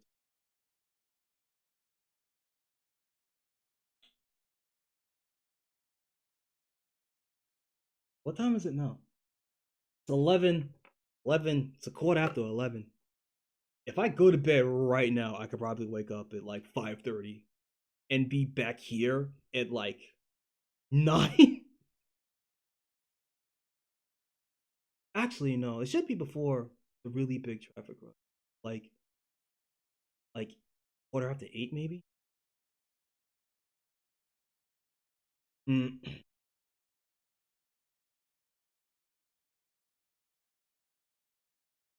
And I should be beating by the time I'm driving home, I should be getting around to the morning rush. I'll consider it. I might not fucking do it because I'm lazy and I don't like the cold, so I'm probably not gonna do it. But I'll sleep on it. What was I talking about? Gas Tower, Capcom test. Right. Yeah, Capcom has hard data on those emulations. They have hard data on what games are actually being played and how long they're being played. So yeah, it might suck that half the games in the Street Fighter collection don't have online play. Capcom knows which are being played out are actively being played, which is why those games don't have online play. And it sucks, but I get it. Anyway, yeah, the Capcom Fighting Collection 2 with the 3 hours yapping, uh, yapping skill. I only I only kind of have yapping skills, Zed. I am not a female or homosexual enough that yapping comes to me naturally. So I need to be yapping about something that I very specifically have a lot of interest in. And I like fighting games a lot, so that's really easy content for yapping. So that works on my end. But it's also like, how many people actually care about this shit? I care. I know that Splats cares about specifically SNK stuff. But when it comes really down to it, not too many people care about fighting games more than playing them, and even then, more than getting good at them, and even then, more than bitching about how you're not good at them. So it's kind of limited here. I'm also not too particularly knowledgeable about fighting, so I mean, I know more than Splats at least, but you know, I think I think I think if they're actually I think Splats could actually match me in an SNK knowledge test, like SNK quizzes. Ooh, we could do that. Ooh, ooh, Splats, you listening? Write that down. We go to like fucking Quora, whatever the fuck it was, a fucking a testing site that has a bunch of SNK stuff, and we each take individual SNK tests and see who gets higher scores. Oh, that'd be fun. Write that down. Write that down. Well, I yapping is a good skill to develop. Yeah, I mean, if I'm gonna stream, I need to talk, right? In isolated stuff like this, it's kind of easy. I just have to pretend that you aren't real. I have to pretend that you're not real. If I acknowledge that you are real people on the other side of this screen, I will clam up. So I have to gaslight myself into thinking you're not real. And so far, it's working pretty good. But that kind of falls apart if I'm playing a game. Because I don't, even when I'm alone, I don't talk and play games at the same time. If I'm playing a fighting game, I'll like mumble like, oh, is that an overhead? Oh, I could do that. Oh, I could have done. Oh, I missed my punish. Ah, shit. Ah, fuck. Right? I do a lot of that. Or I will sometimes scream like I'm actually getting hit. That's kind of normal for me. But like in terms of like talking and playing at the same time, on top of having the streamer debuff of talking and playing at the same time, that kind of falls apart. On your heart, that's what I fucking want. If you're not trying hard, then you don't care.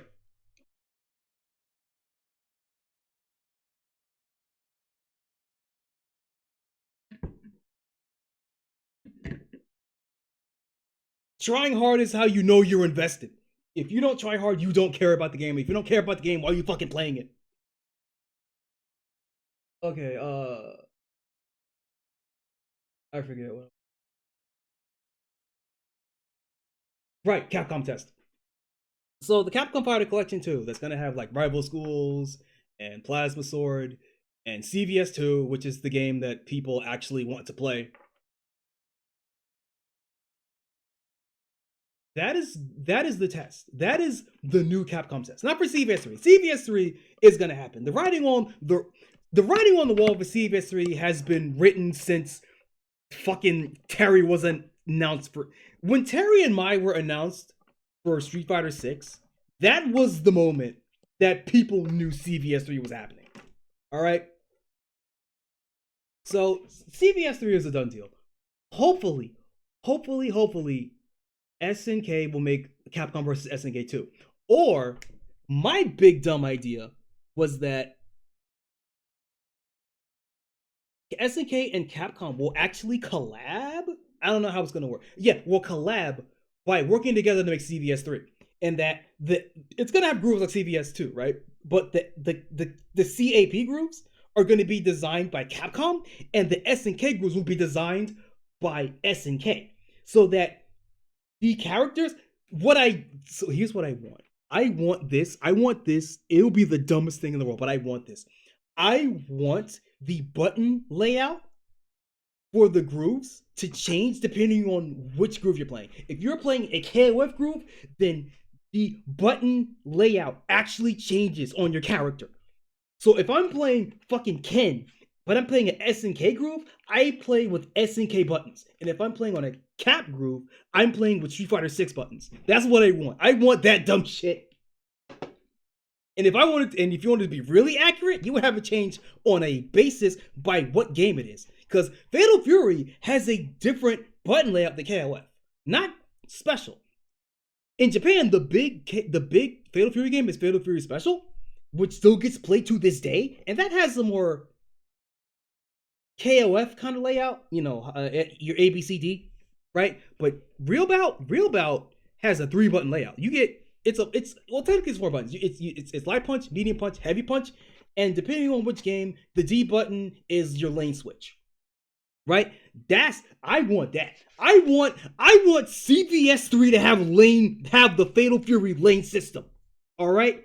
That's what I fucking want. I want the mechanics of the game to change drastically based on your groove. That's not gonna happen, by the way. That's fucking stupid. That's fucking retarded. Capcom would never do that. That's retarded. But that's why you want it. That's the fantasy, right?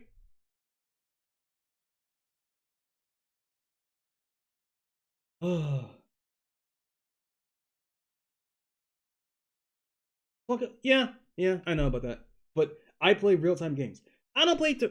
Well, I'm not gonna say I don't play turn-based games. There are some turn-based games I like. I love Shining Force, specifically Shining Force One. I love Shining Force One. I I love Unicorn Overlord. There are some turn-based games that I like. But I don't like them as much as I like fighting games and beat 'em ups and stuff. So that's gonna be most of my stuff. Four buttons versus buttons.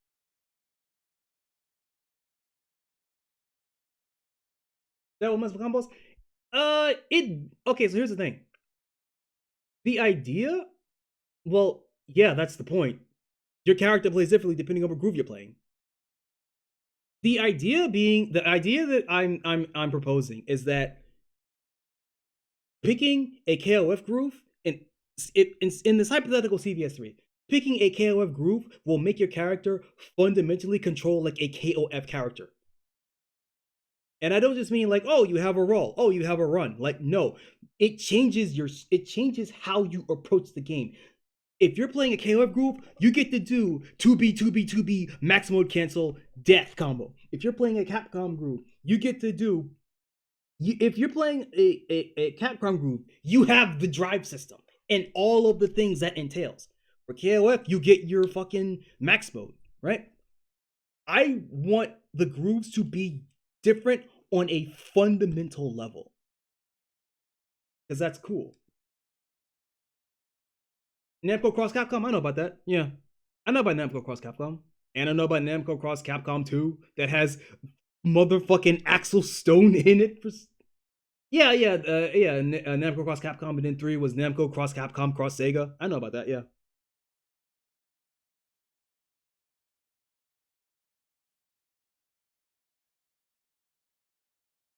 What was I talking about? Right, yeah. So CVS3, that's guaranteed at this point, right? That's pretty much guaranteed. The question is, what the fuck is SNK gonna do? Because the fact that SVC Chaos got its own individual re-release makes me think that SNK might be cooking up SVC 2. But SVC Chaos 1, that game didn't do too well. Partially because, 2.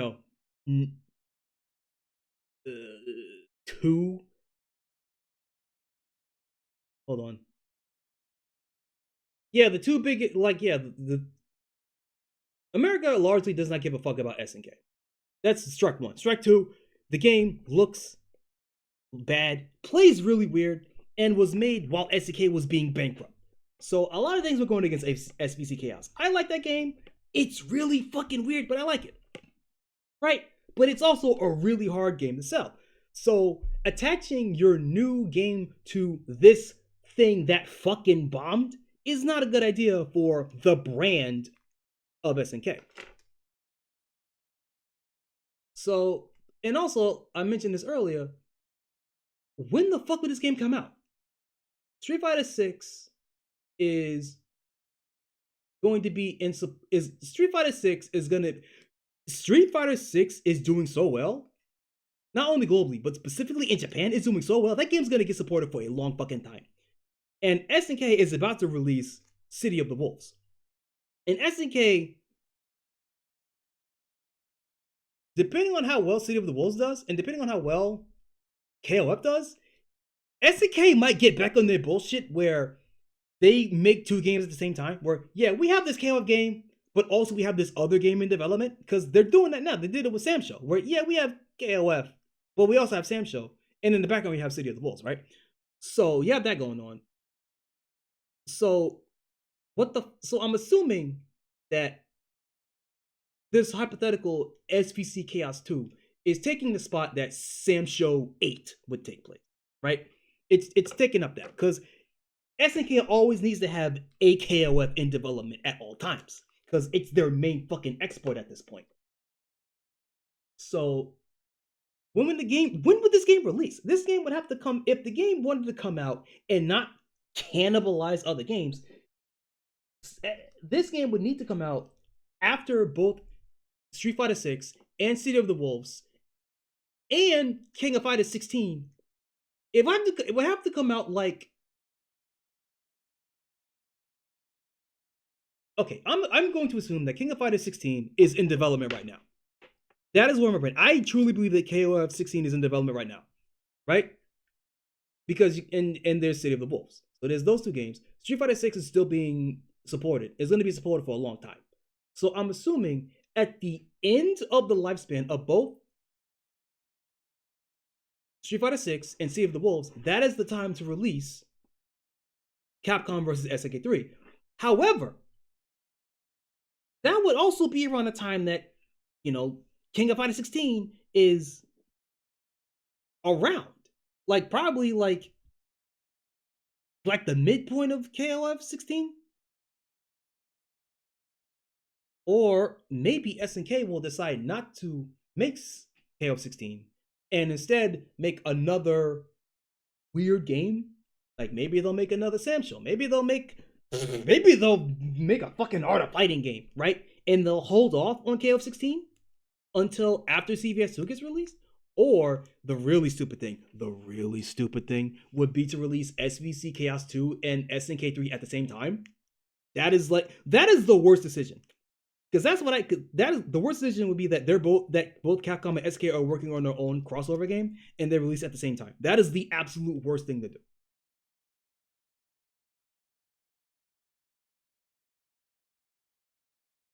SVC Chaos was a great game with a very bizarre aesthetic trapped on the old system. Yeah, it was. But here's the thing, though. There were still great. Okay, to be fair, yeah, that really was the tail end of the Neo Geo. But at the same time, the Neo Geo had a really good run, and there were still good games made for that thing in the 2000s, right? Master Melee was on the Neo Geo.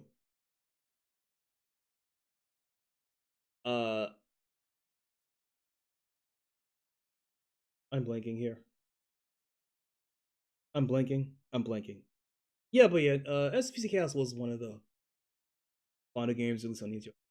It's a great game. Is SVC Chaos a great game? I don't know. I think it's good. I think it's weird, but it's weird. Is it good? It's not terrible, but it's really weird. It feels jank. You can feel the jank. The quality of SVC Chaos is not up to the standards of SNK's other games. Like, maybe in relative to like the ELF developed KOF games, because those are really weird and jank, but like compared to like, SNK's Golden Age, the Real Bout games, Mark of the Wolves, KOF 96 to 2000. Well, okay. I think the striker system is okay. The next era of KOF is really fucking weird, but with the striker system, I think they're fine. But they are kind of weird, so I understand if people don't really enjoy the quality of those. I don't play enough of the Ash Saga to know how good those games are, so I'm just ignoring. Like, it's an old system. Old. Okay, listen. Old should not be in quotation marks. The Neo Geo at the time of SVC Chaos was an old system. By the time SVC Chaos was out, the Neo Geo had been in active use for over a decade, which is unheard of for an arcade game. All right? Arcade systems do not last 10 years. The fact that Neo Geo did is fucking astounding and shows off just how not only forward-thinking SNK was, but how good the system is to be in active development for 10 years. The Neo Geo is an amazing piece of kit. Right? let me tell you something, okay? Arcade games have a life expectancy at that time. Arcade games had a life expectancy of like 7 months, a year, you know, 10 months, a year, or like maybe 15 months maximum. Because you got to keep putting out arcade games to keep making money. Because old games don't make money, right? So the fact that you had this this hardware that was still being used for 10 whole fucking years, that's outstanding. And it's such a shame that the Hyper Neo Geo 64 crashed and burned as hard as it did. It's a shame. It really is.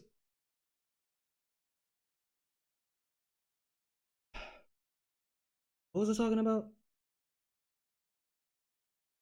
Capcom test. Let me check. What games are on the Capcom Fighter Collection? What's on this fucking thing?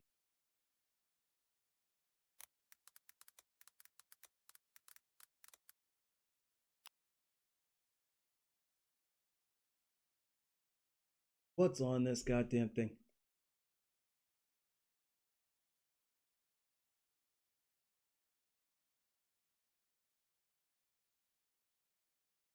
Not a fan of Terry being here. I understand why he's here because he's the mascot of SNK, but at the time period of which this is supposed to be reflective of, this really should have been killed.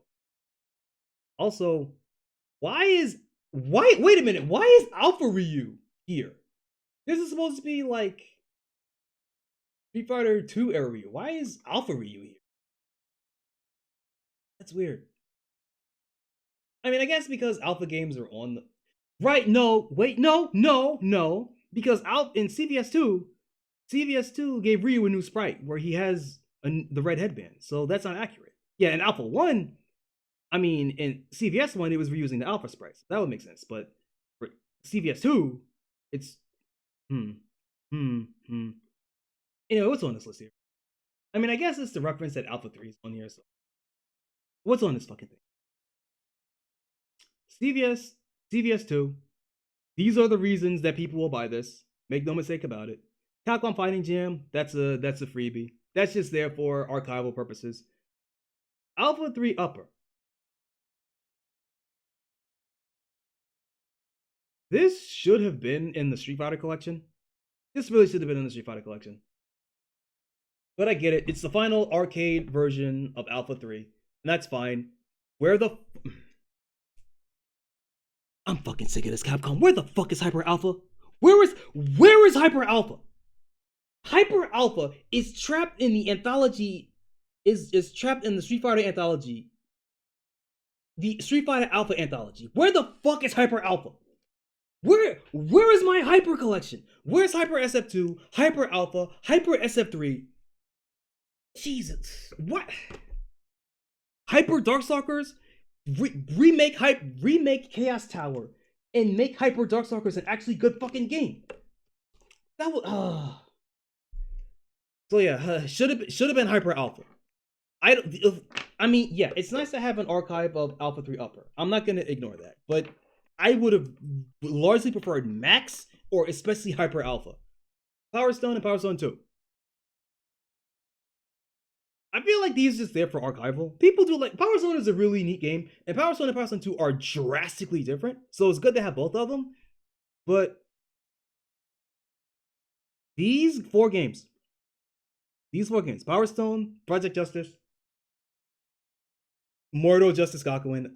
Project Justice, it really should have been called Mortal Justice Gakuen. I don't know why it's called Project Justice here. I know that's the localization title, but Project Justice as a title fucking sucks. It should have been Mortal Justice Gakuen. I understand. Okay. You understand? Understand. Okay. Understandable. And Plasma Sword. I do wish that Star Gladiator was on here, because Star Gladiator and Plasma Sword play drastically differently, but I get it. If you had to pick one, it had to be Plasma Sword. These four games here, these games in green, this is your Capcom test. If you want a new entry in any of these games, you buy the fucking collection and you play the fuck out of these games. Because Capcom not only knows how much these games sell, they have data on how many hours are logged into these games. You want a new entry of these games? You play these fucking games. That's how you do it. This is your Capcom test. It's nice to have these as archive. It's nice to have these ROMs as archival. I'm fine with that. This is your test. You want a new Project Justice game? You want a new Rival Schools game? Play the fuck out of Project Justice. That's how you get a new Rival Schools game. Because Ono tried for Yoshinori Ono tried for years to get a new Rival Schools made, and he would get shut down because the games are old. People do not really care. People say they want to know Rival Schools, but how much do you think people would actually pay for it? Making a new game is a large investment, and that investment gets larger by the fucking year. Okay? It gets larger by the fucking year.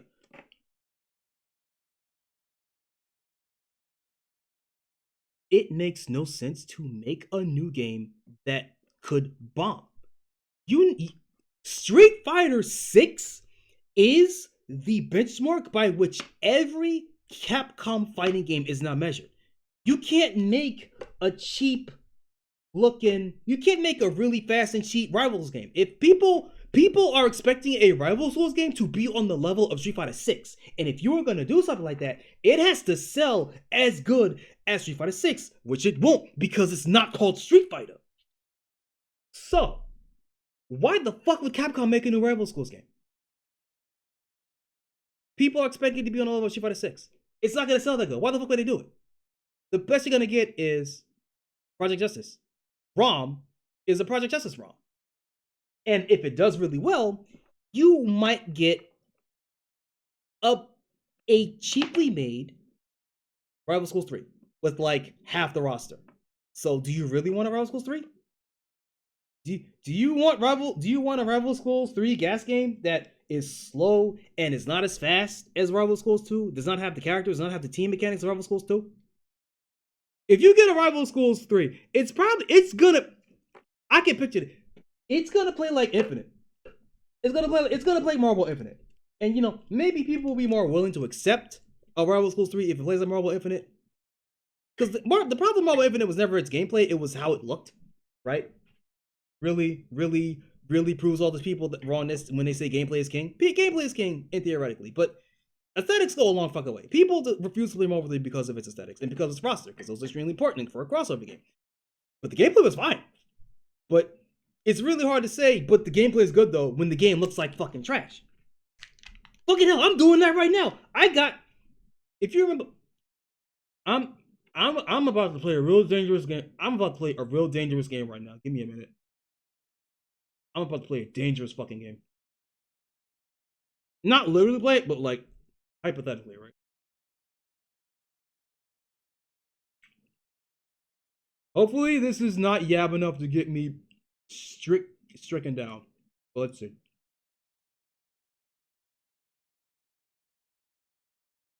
Steam, please. Steam Onegai. Onegai shimasu.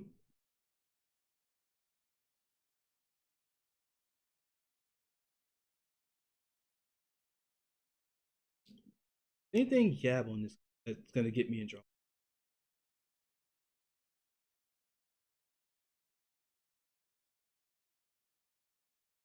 Oh, these look fine. Okay. Oh god, it's crawl. It's slowing to a fucking crawl. Hold up. Okay. OBS. And then I went to. Oh, well, the reason why Punisher is in the NBC collection is because one, Punisher is a Marvel character, but two, the Punisher beat 'em up was Capcom's first Marvel crossover game. People forget that. Also, the Punisher game is an excellent beat 'em up. It is fan-fucking-tastic. And deserves to be archived. But, hold up.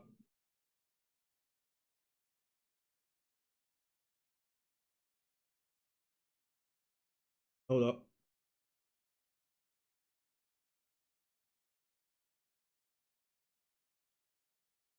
Okay.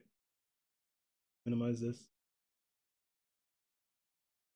And then uh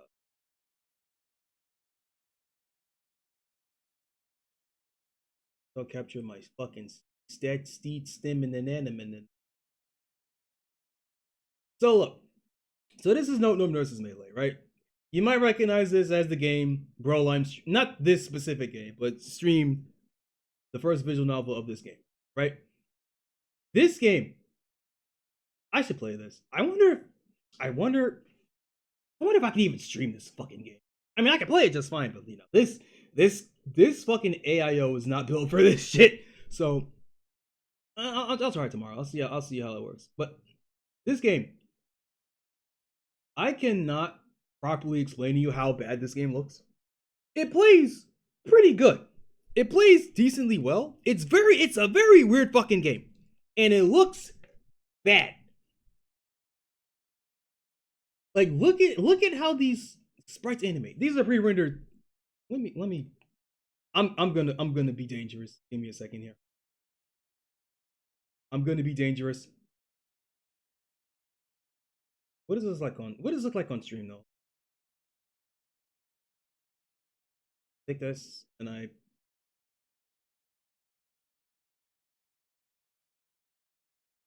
this.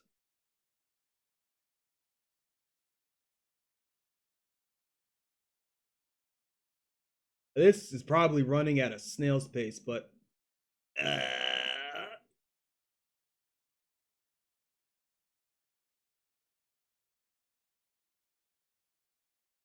so this game, as you can see, animates very terribly. The animation is choppy. Every character has like half the frames they should, which makes me think this is a solo project. At the very least, it's a project by someone that isn't too familiar with how fighting games work, because you can make a good looking game with a low number of sprites if the keyframes are good, but the keyframes aren't, and animation is really jank in ways that I feel like it shouldn't be. So at the very least, this person isn't too, maybe not too familiar with the Fighter Maker engine and how it's all of its intricacies. So there's a lot of jank in how this game looks. There's also a lot of jank in how this game plays, but it's also very interesting jank that I can't think of another game that plays like it. So I will not definitively say that it's bad. It's just weird. But you can this game doesn't look very good. Plays okay. Plays okay. But you cannot put good gameplay on the back of a box. Right? It's really hard to judge a fighting game by looking at it. I mean, you could clearly tell that. I mean, you could tell you can get a general feel of the quality of the game by looking at it. But some games really do just look like shit but play good. It looked like a slideshow. Yeah. Dude, I know. This computer is bad. It looks like shotgun. It looks like a slideshow when I'm playing it too. Make no mistake. The game also looks like a slideshow when you're playing it. But the game plays okay. But it's hard to show that when you're looking at a game. Right? Before you play a game, you have to look at it. And if it doesn't look good, that sets a bad first impression. That's not going to play good either. Right? Visuals are important. Gameplay is king, of course. But visuals are, if gameplay is king, visuals are like queen. Right? Because sometimes it doesn't matter how good a game plays. If you don't want to look, if it hurts to look at, it's hard to play. Marvel Infinite is the best example of that. The gameplay is fantastic, but people hated looking at the game. People rubbed off that, not rubbed, bounced off that game super hard because of how bad it looked. Right? And also the roster, right? You know, good old combo fiend and functions, right? And the hardest pill to swallow is that he's actually correct when he said that. As much as people like to meme about functions, he was correct when he said that. Except for crossover games. Crossover games are the sole exception to that. The roster is arguably the most important aspect of a crossover game, and the roster of an Infinite is just lame. So it looks like shit. The roster is fucking lame. Yeah, the gameplay is neat, but I don't care for any of these characters and the game looks ugly. Why would I play it? The hardcore people will play. The hardcore people will play forever, right? The hardcore people play forever. Even before Maximilian got involved, there was a fan base of people that were dedicated to Infinite because of how good it was and how different it was from other Marvel games. But the casuals, they don't give a shit about that.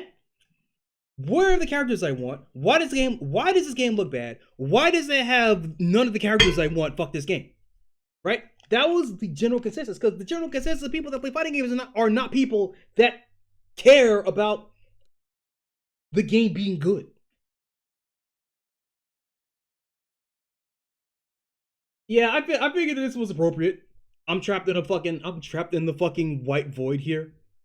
This fucking red and white fucking cube. I hate the training stage. I feel like training stage is a blight on modern fighting games. But I understand why they're there. I get it. I understand. I hate it. But I'm trapped here in the training room until I go back home. I'm trapped here. Anyway, I forgot the point I was trying to make. Yeah, gameplay is king, but visuals matter. Visuals are like second to how successful a fighting game is.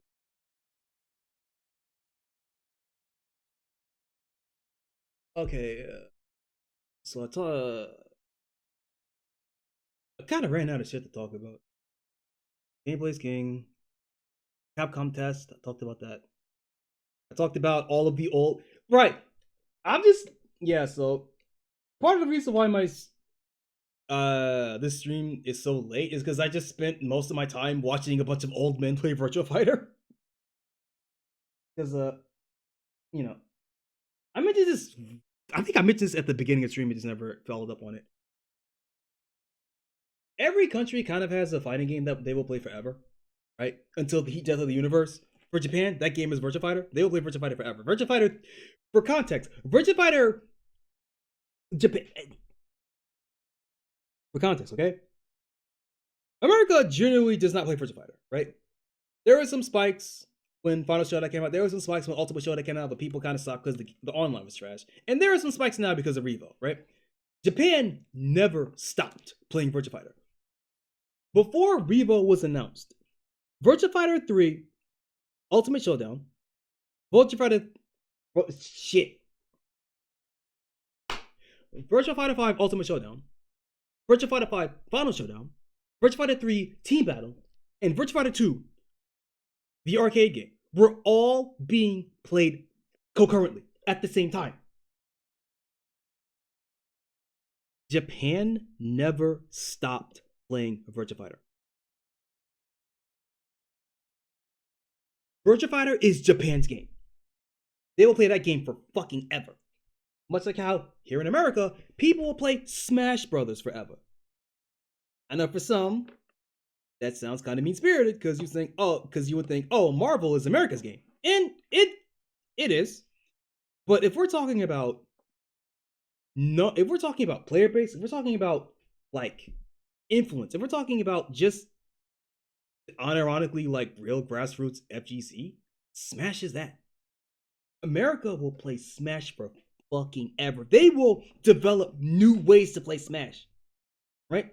Fucking Slippy. Fucking the entire tournament scene for Smash was the community of that game discovering a whole new way to play it because they enjoy playing that game so much. You don't do that for a game you hate. Right? America will play Smash forever. They will also play Marvel forever, but it is to a lesser extent of Smash. You know what? Good on you, Splats. I'm happy that you can play Rebel because I fucking can't. I cannot play that game on this fucking thing. I get 40 frames max. I can't play that. I'm so fucking upset.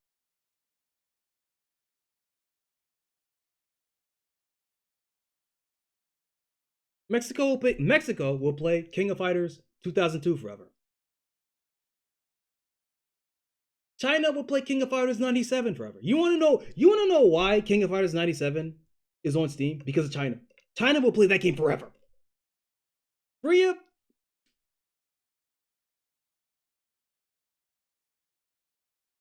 I don't know the numbers on Tekken. I don't know the numbers on Tekken. You could say Tekken. Korea loves Tekken. They also love Dungeon Fighter Online. Hey, they will play that game forever, but that's getting a bit too ahead of myself. Um, StarCraft. The meme is StarCraft. But I don't know if Korea still plays StarCraft. But yeah, I'll go with Tekken. Korea will play Tekken forever. Pakistan will play Tekken forever. But I'm getting ahead of myself, right? There are just certain games that certain countries will just play forever. And for Japan, that's Virtual Fighter. I don't know why Sega is having this world tournament thing, because Japan is just gonna sweep the whole fucking thing. There is no country on the planet that will be able to match Virtual Fighter in Japan, the Japanese Virtual Fighter. All right, that game is a fucking phenomenon over there.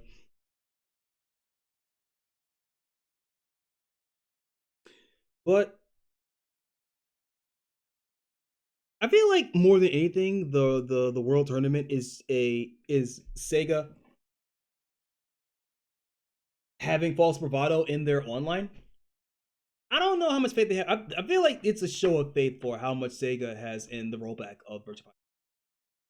More so that than like, oh yeah, let's really Nintendo really dropped the ball when they hit.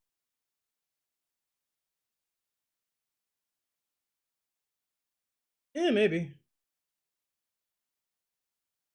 Well, actually, I think the reason why Nintendo was so harsh on Smash is because you have to remember that for a long, long time, that professional gaming tournaments go in Japanese law, it goes under the umbrella of gambling, which has a very, very negative stigma in Japan because the Japanese government are doing their damnedest to wipe out all traces of gambling. Pachinko only sticks around by a loophole. Like pachinko and patching slots are only stick around due to loopholes, and even those are getting shut down left and right. Professional gaming falls under the umbrella of gambling in Japan in Japanese law, which is why it took so fucking long for Japanese people to start winning money with game tournaments. That's a recent thing. Like, I mean, officially, like the JESU, which had some problems that I don't remember. It's been too long. Yeah, no, having. So I'm pretty sure part of it falls under that, right? You don't want Smash to be associated with gambling, even if it's technically not, but legally it kind of is. So it's kind of. I'm assuming it's because of.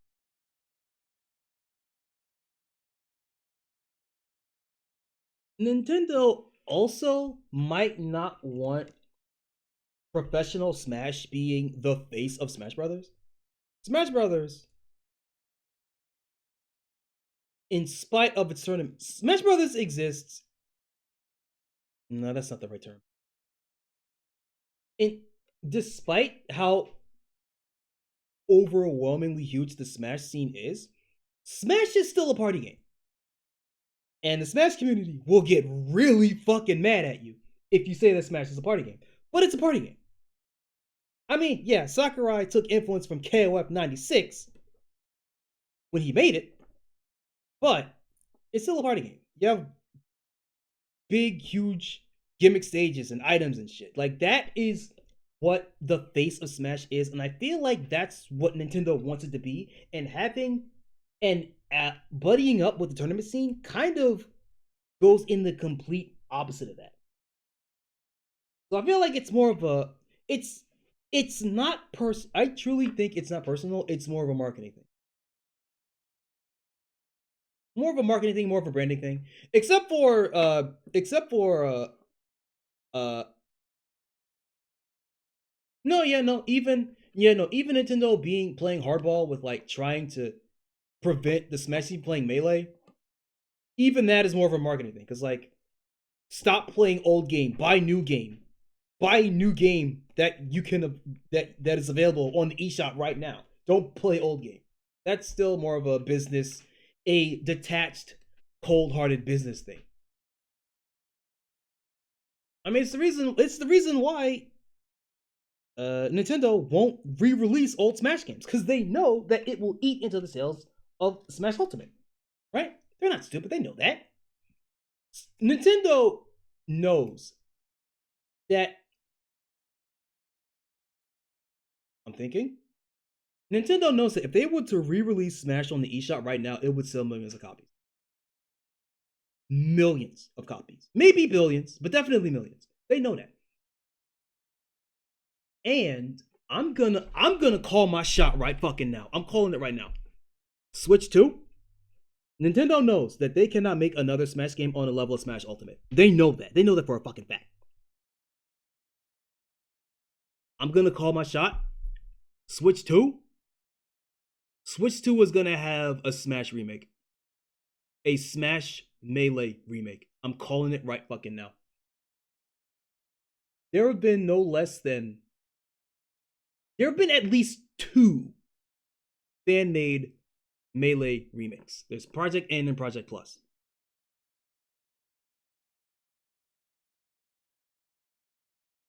I truly think that Nintendo is aware of how beloved Melee is, and they're going to try and capitalize on that with the Switch too. I think Melee remake is on. I think Melee remake is on the horizon. Anyway, it's been 4 hours.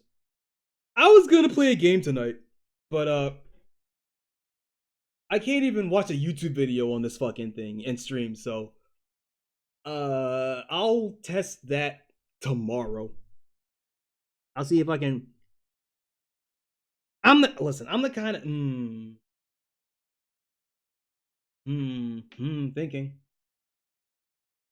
Yeah, I'm going to drastically lower my video bitrate and see if I can play a game at 60 frames a second. Because I'm that kind of guy. If the stream is on at 60 frames a second, it's not worth exist. It's not worth.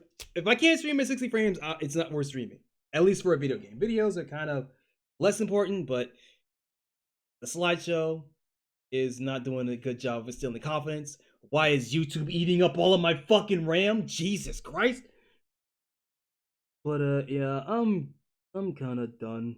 I'm kind of done for now. Is anyone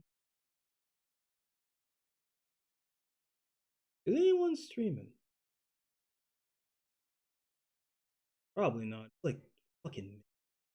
I don't think anyone's.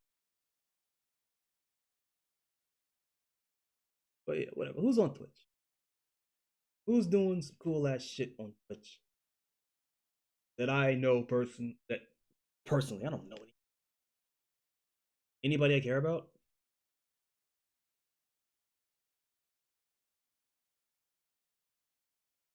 Juniper, Cleo, Bagman. Shut up, I don't know who you are. Shut the fuck up. Ooh, what's Meat playing?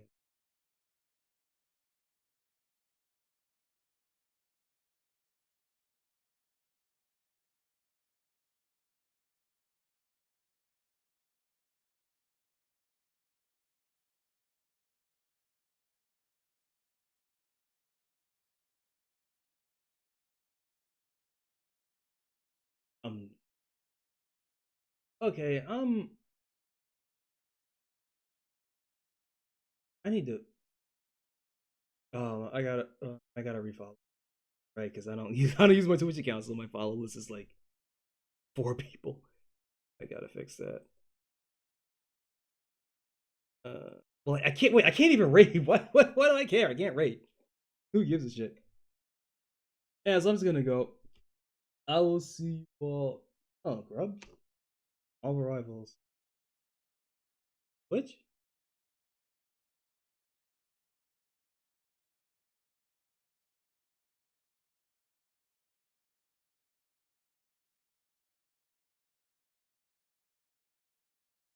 Let me check the Discord.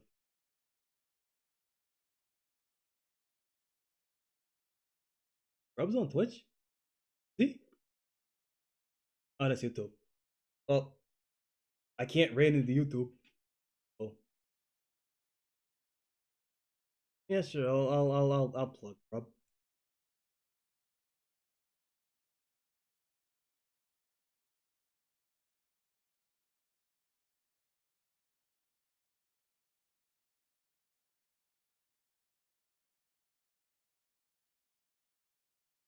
Yeah, JP. Is that JP? Right. Okay. Yeah, I will. Yeah, thanks a lot, JP. I this was a lot longer than I had planned. I only planned to, you know, play to stream for an hour, play a game, and leave. But Otsu Hadouken. Mmm. Mmm. Maybe. Maybe. A not Hadouken though. I want to. I'll think about it. Yeah, I need to have an Otsu. I need to have a fucking intro call and an outro call and a band name. I don't care too much about that.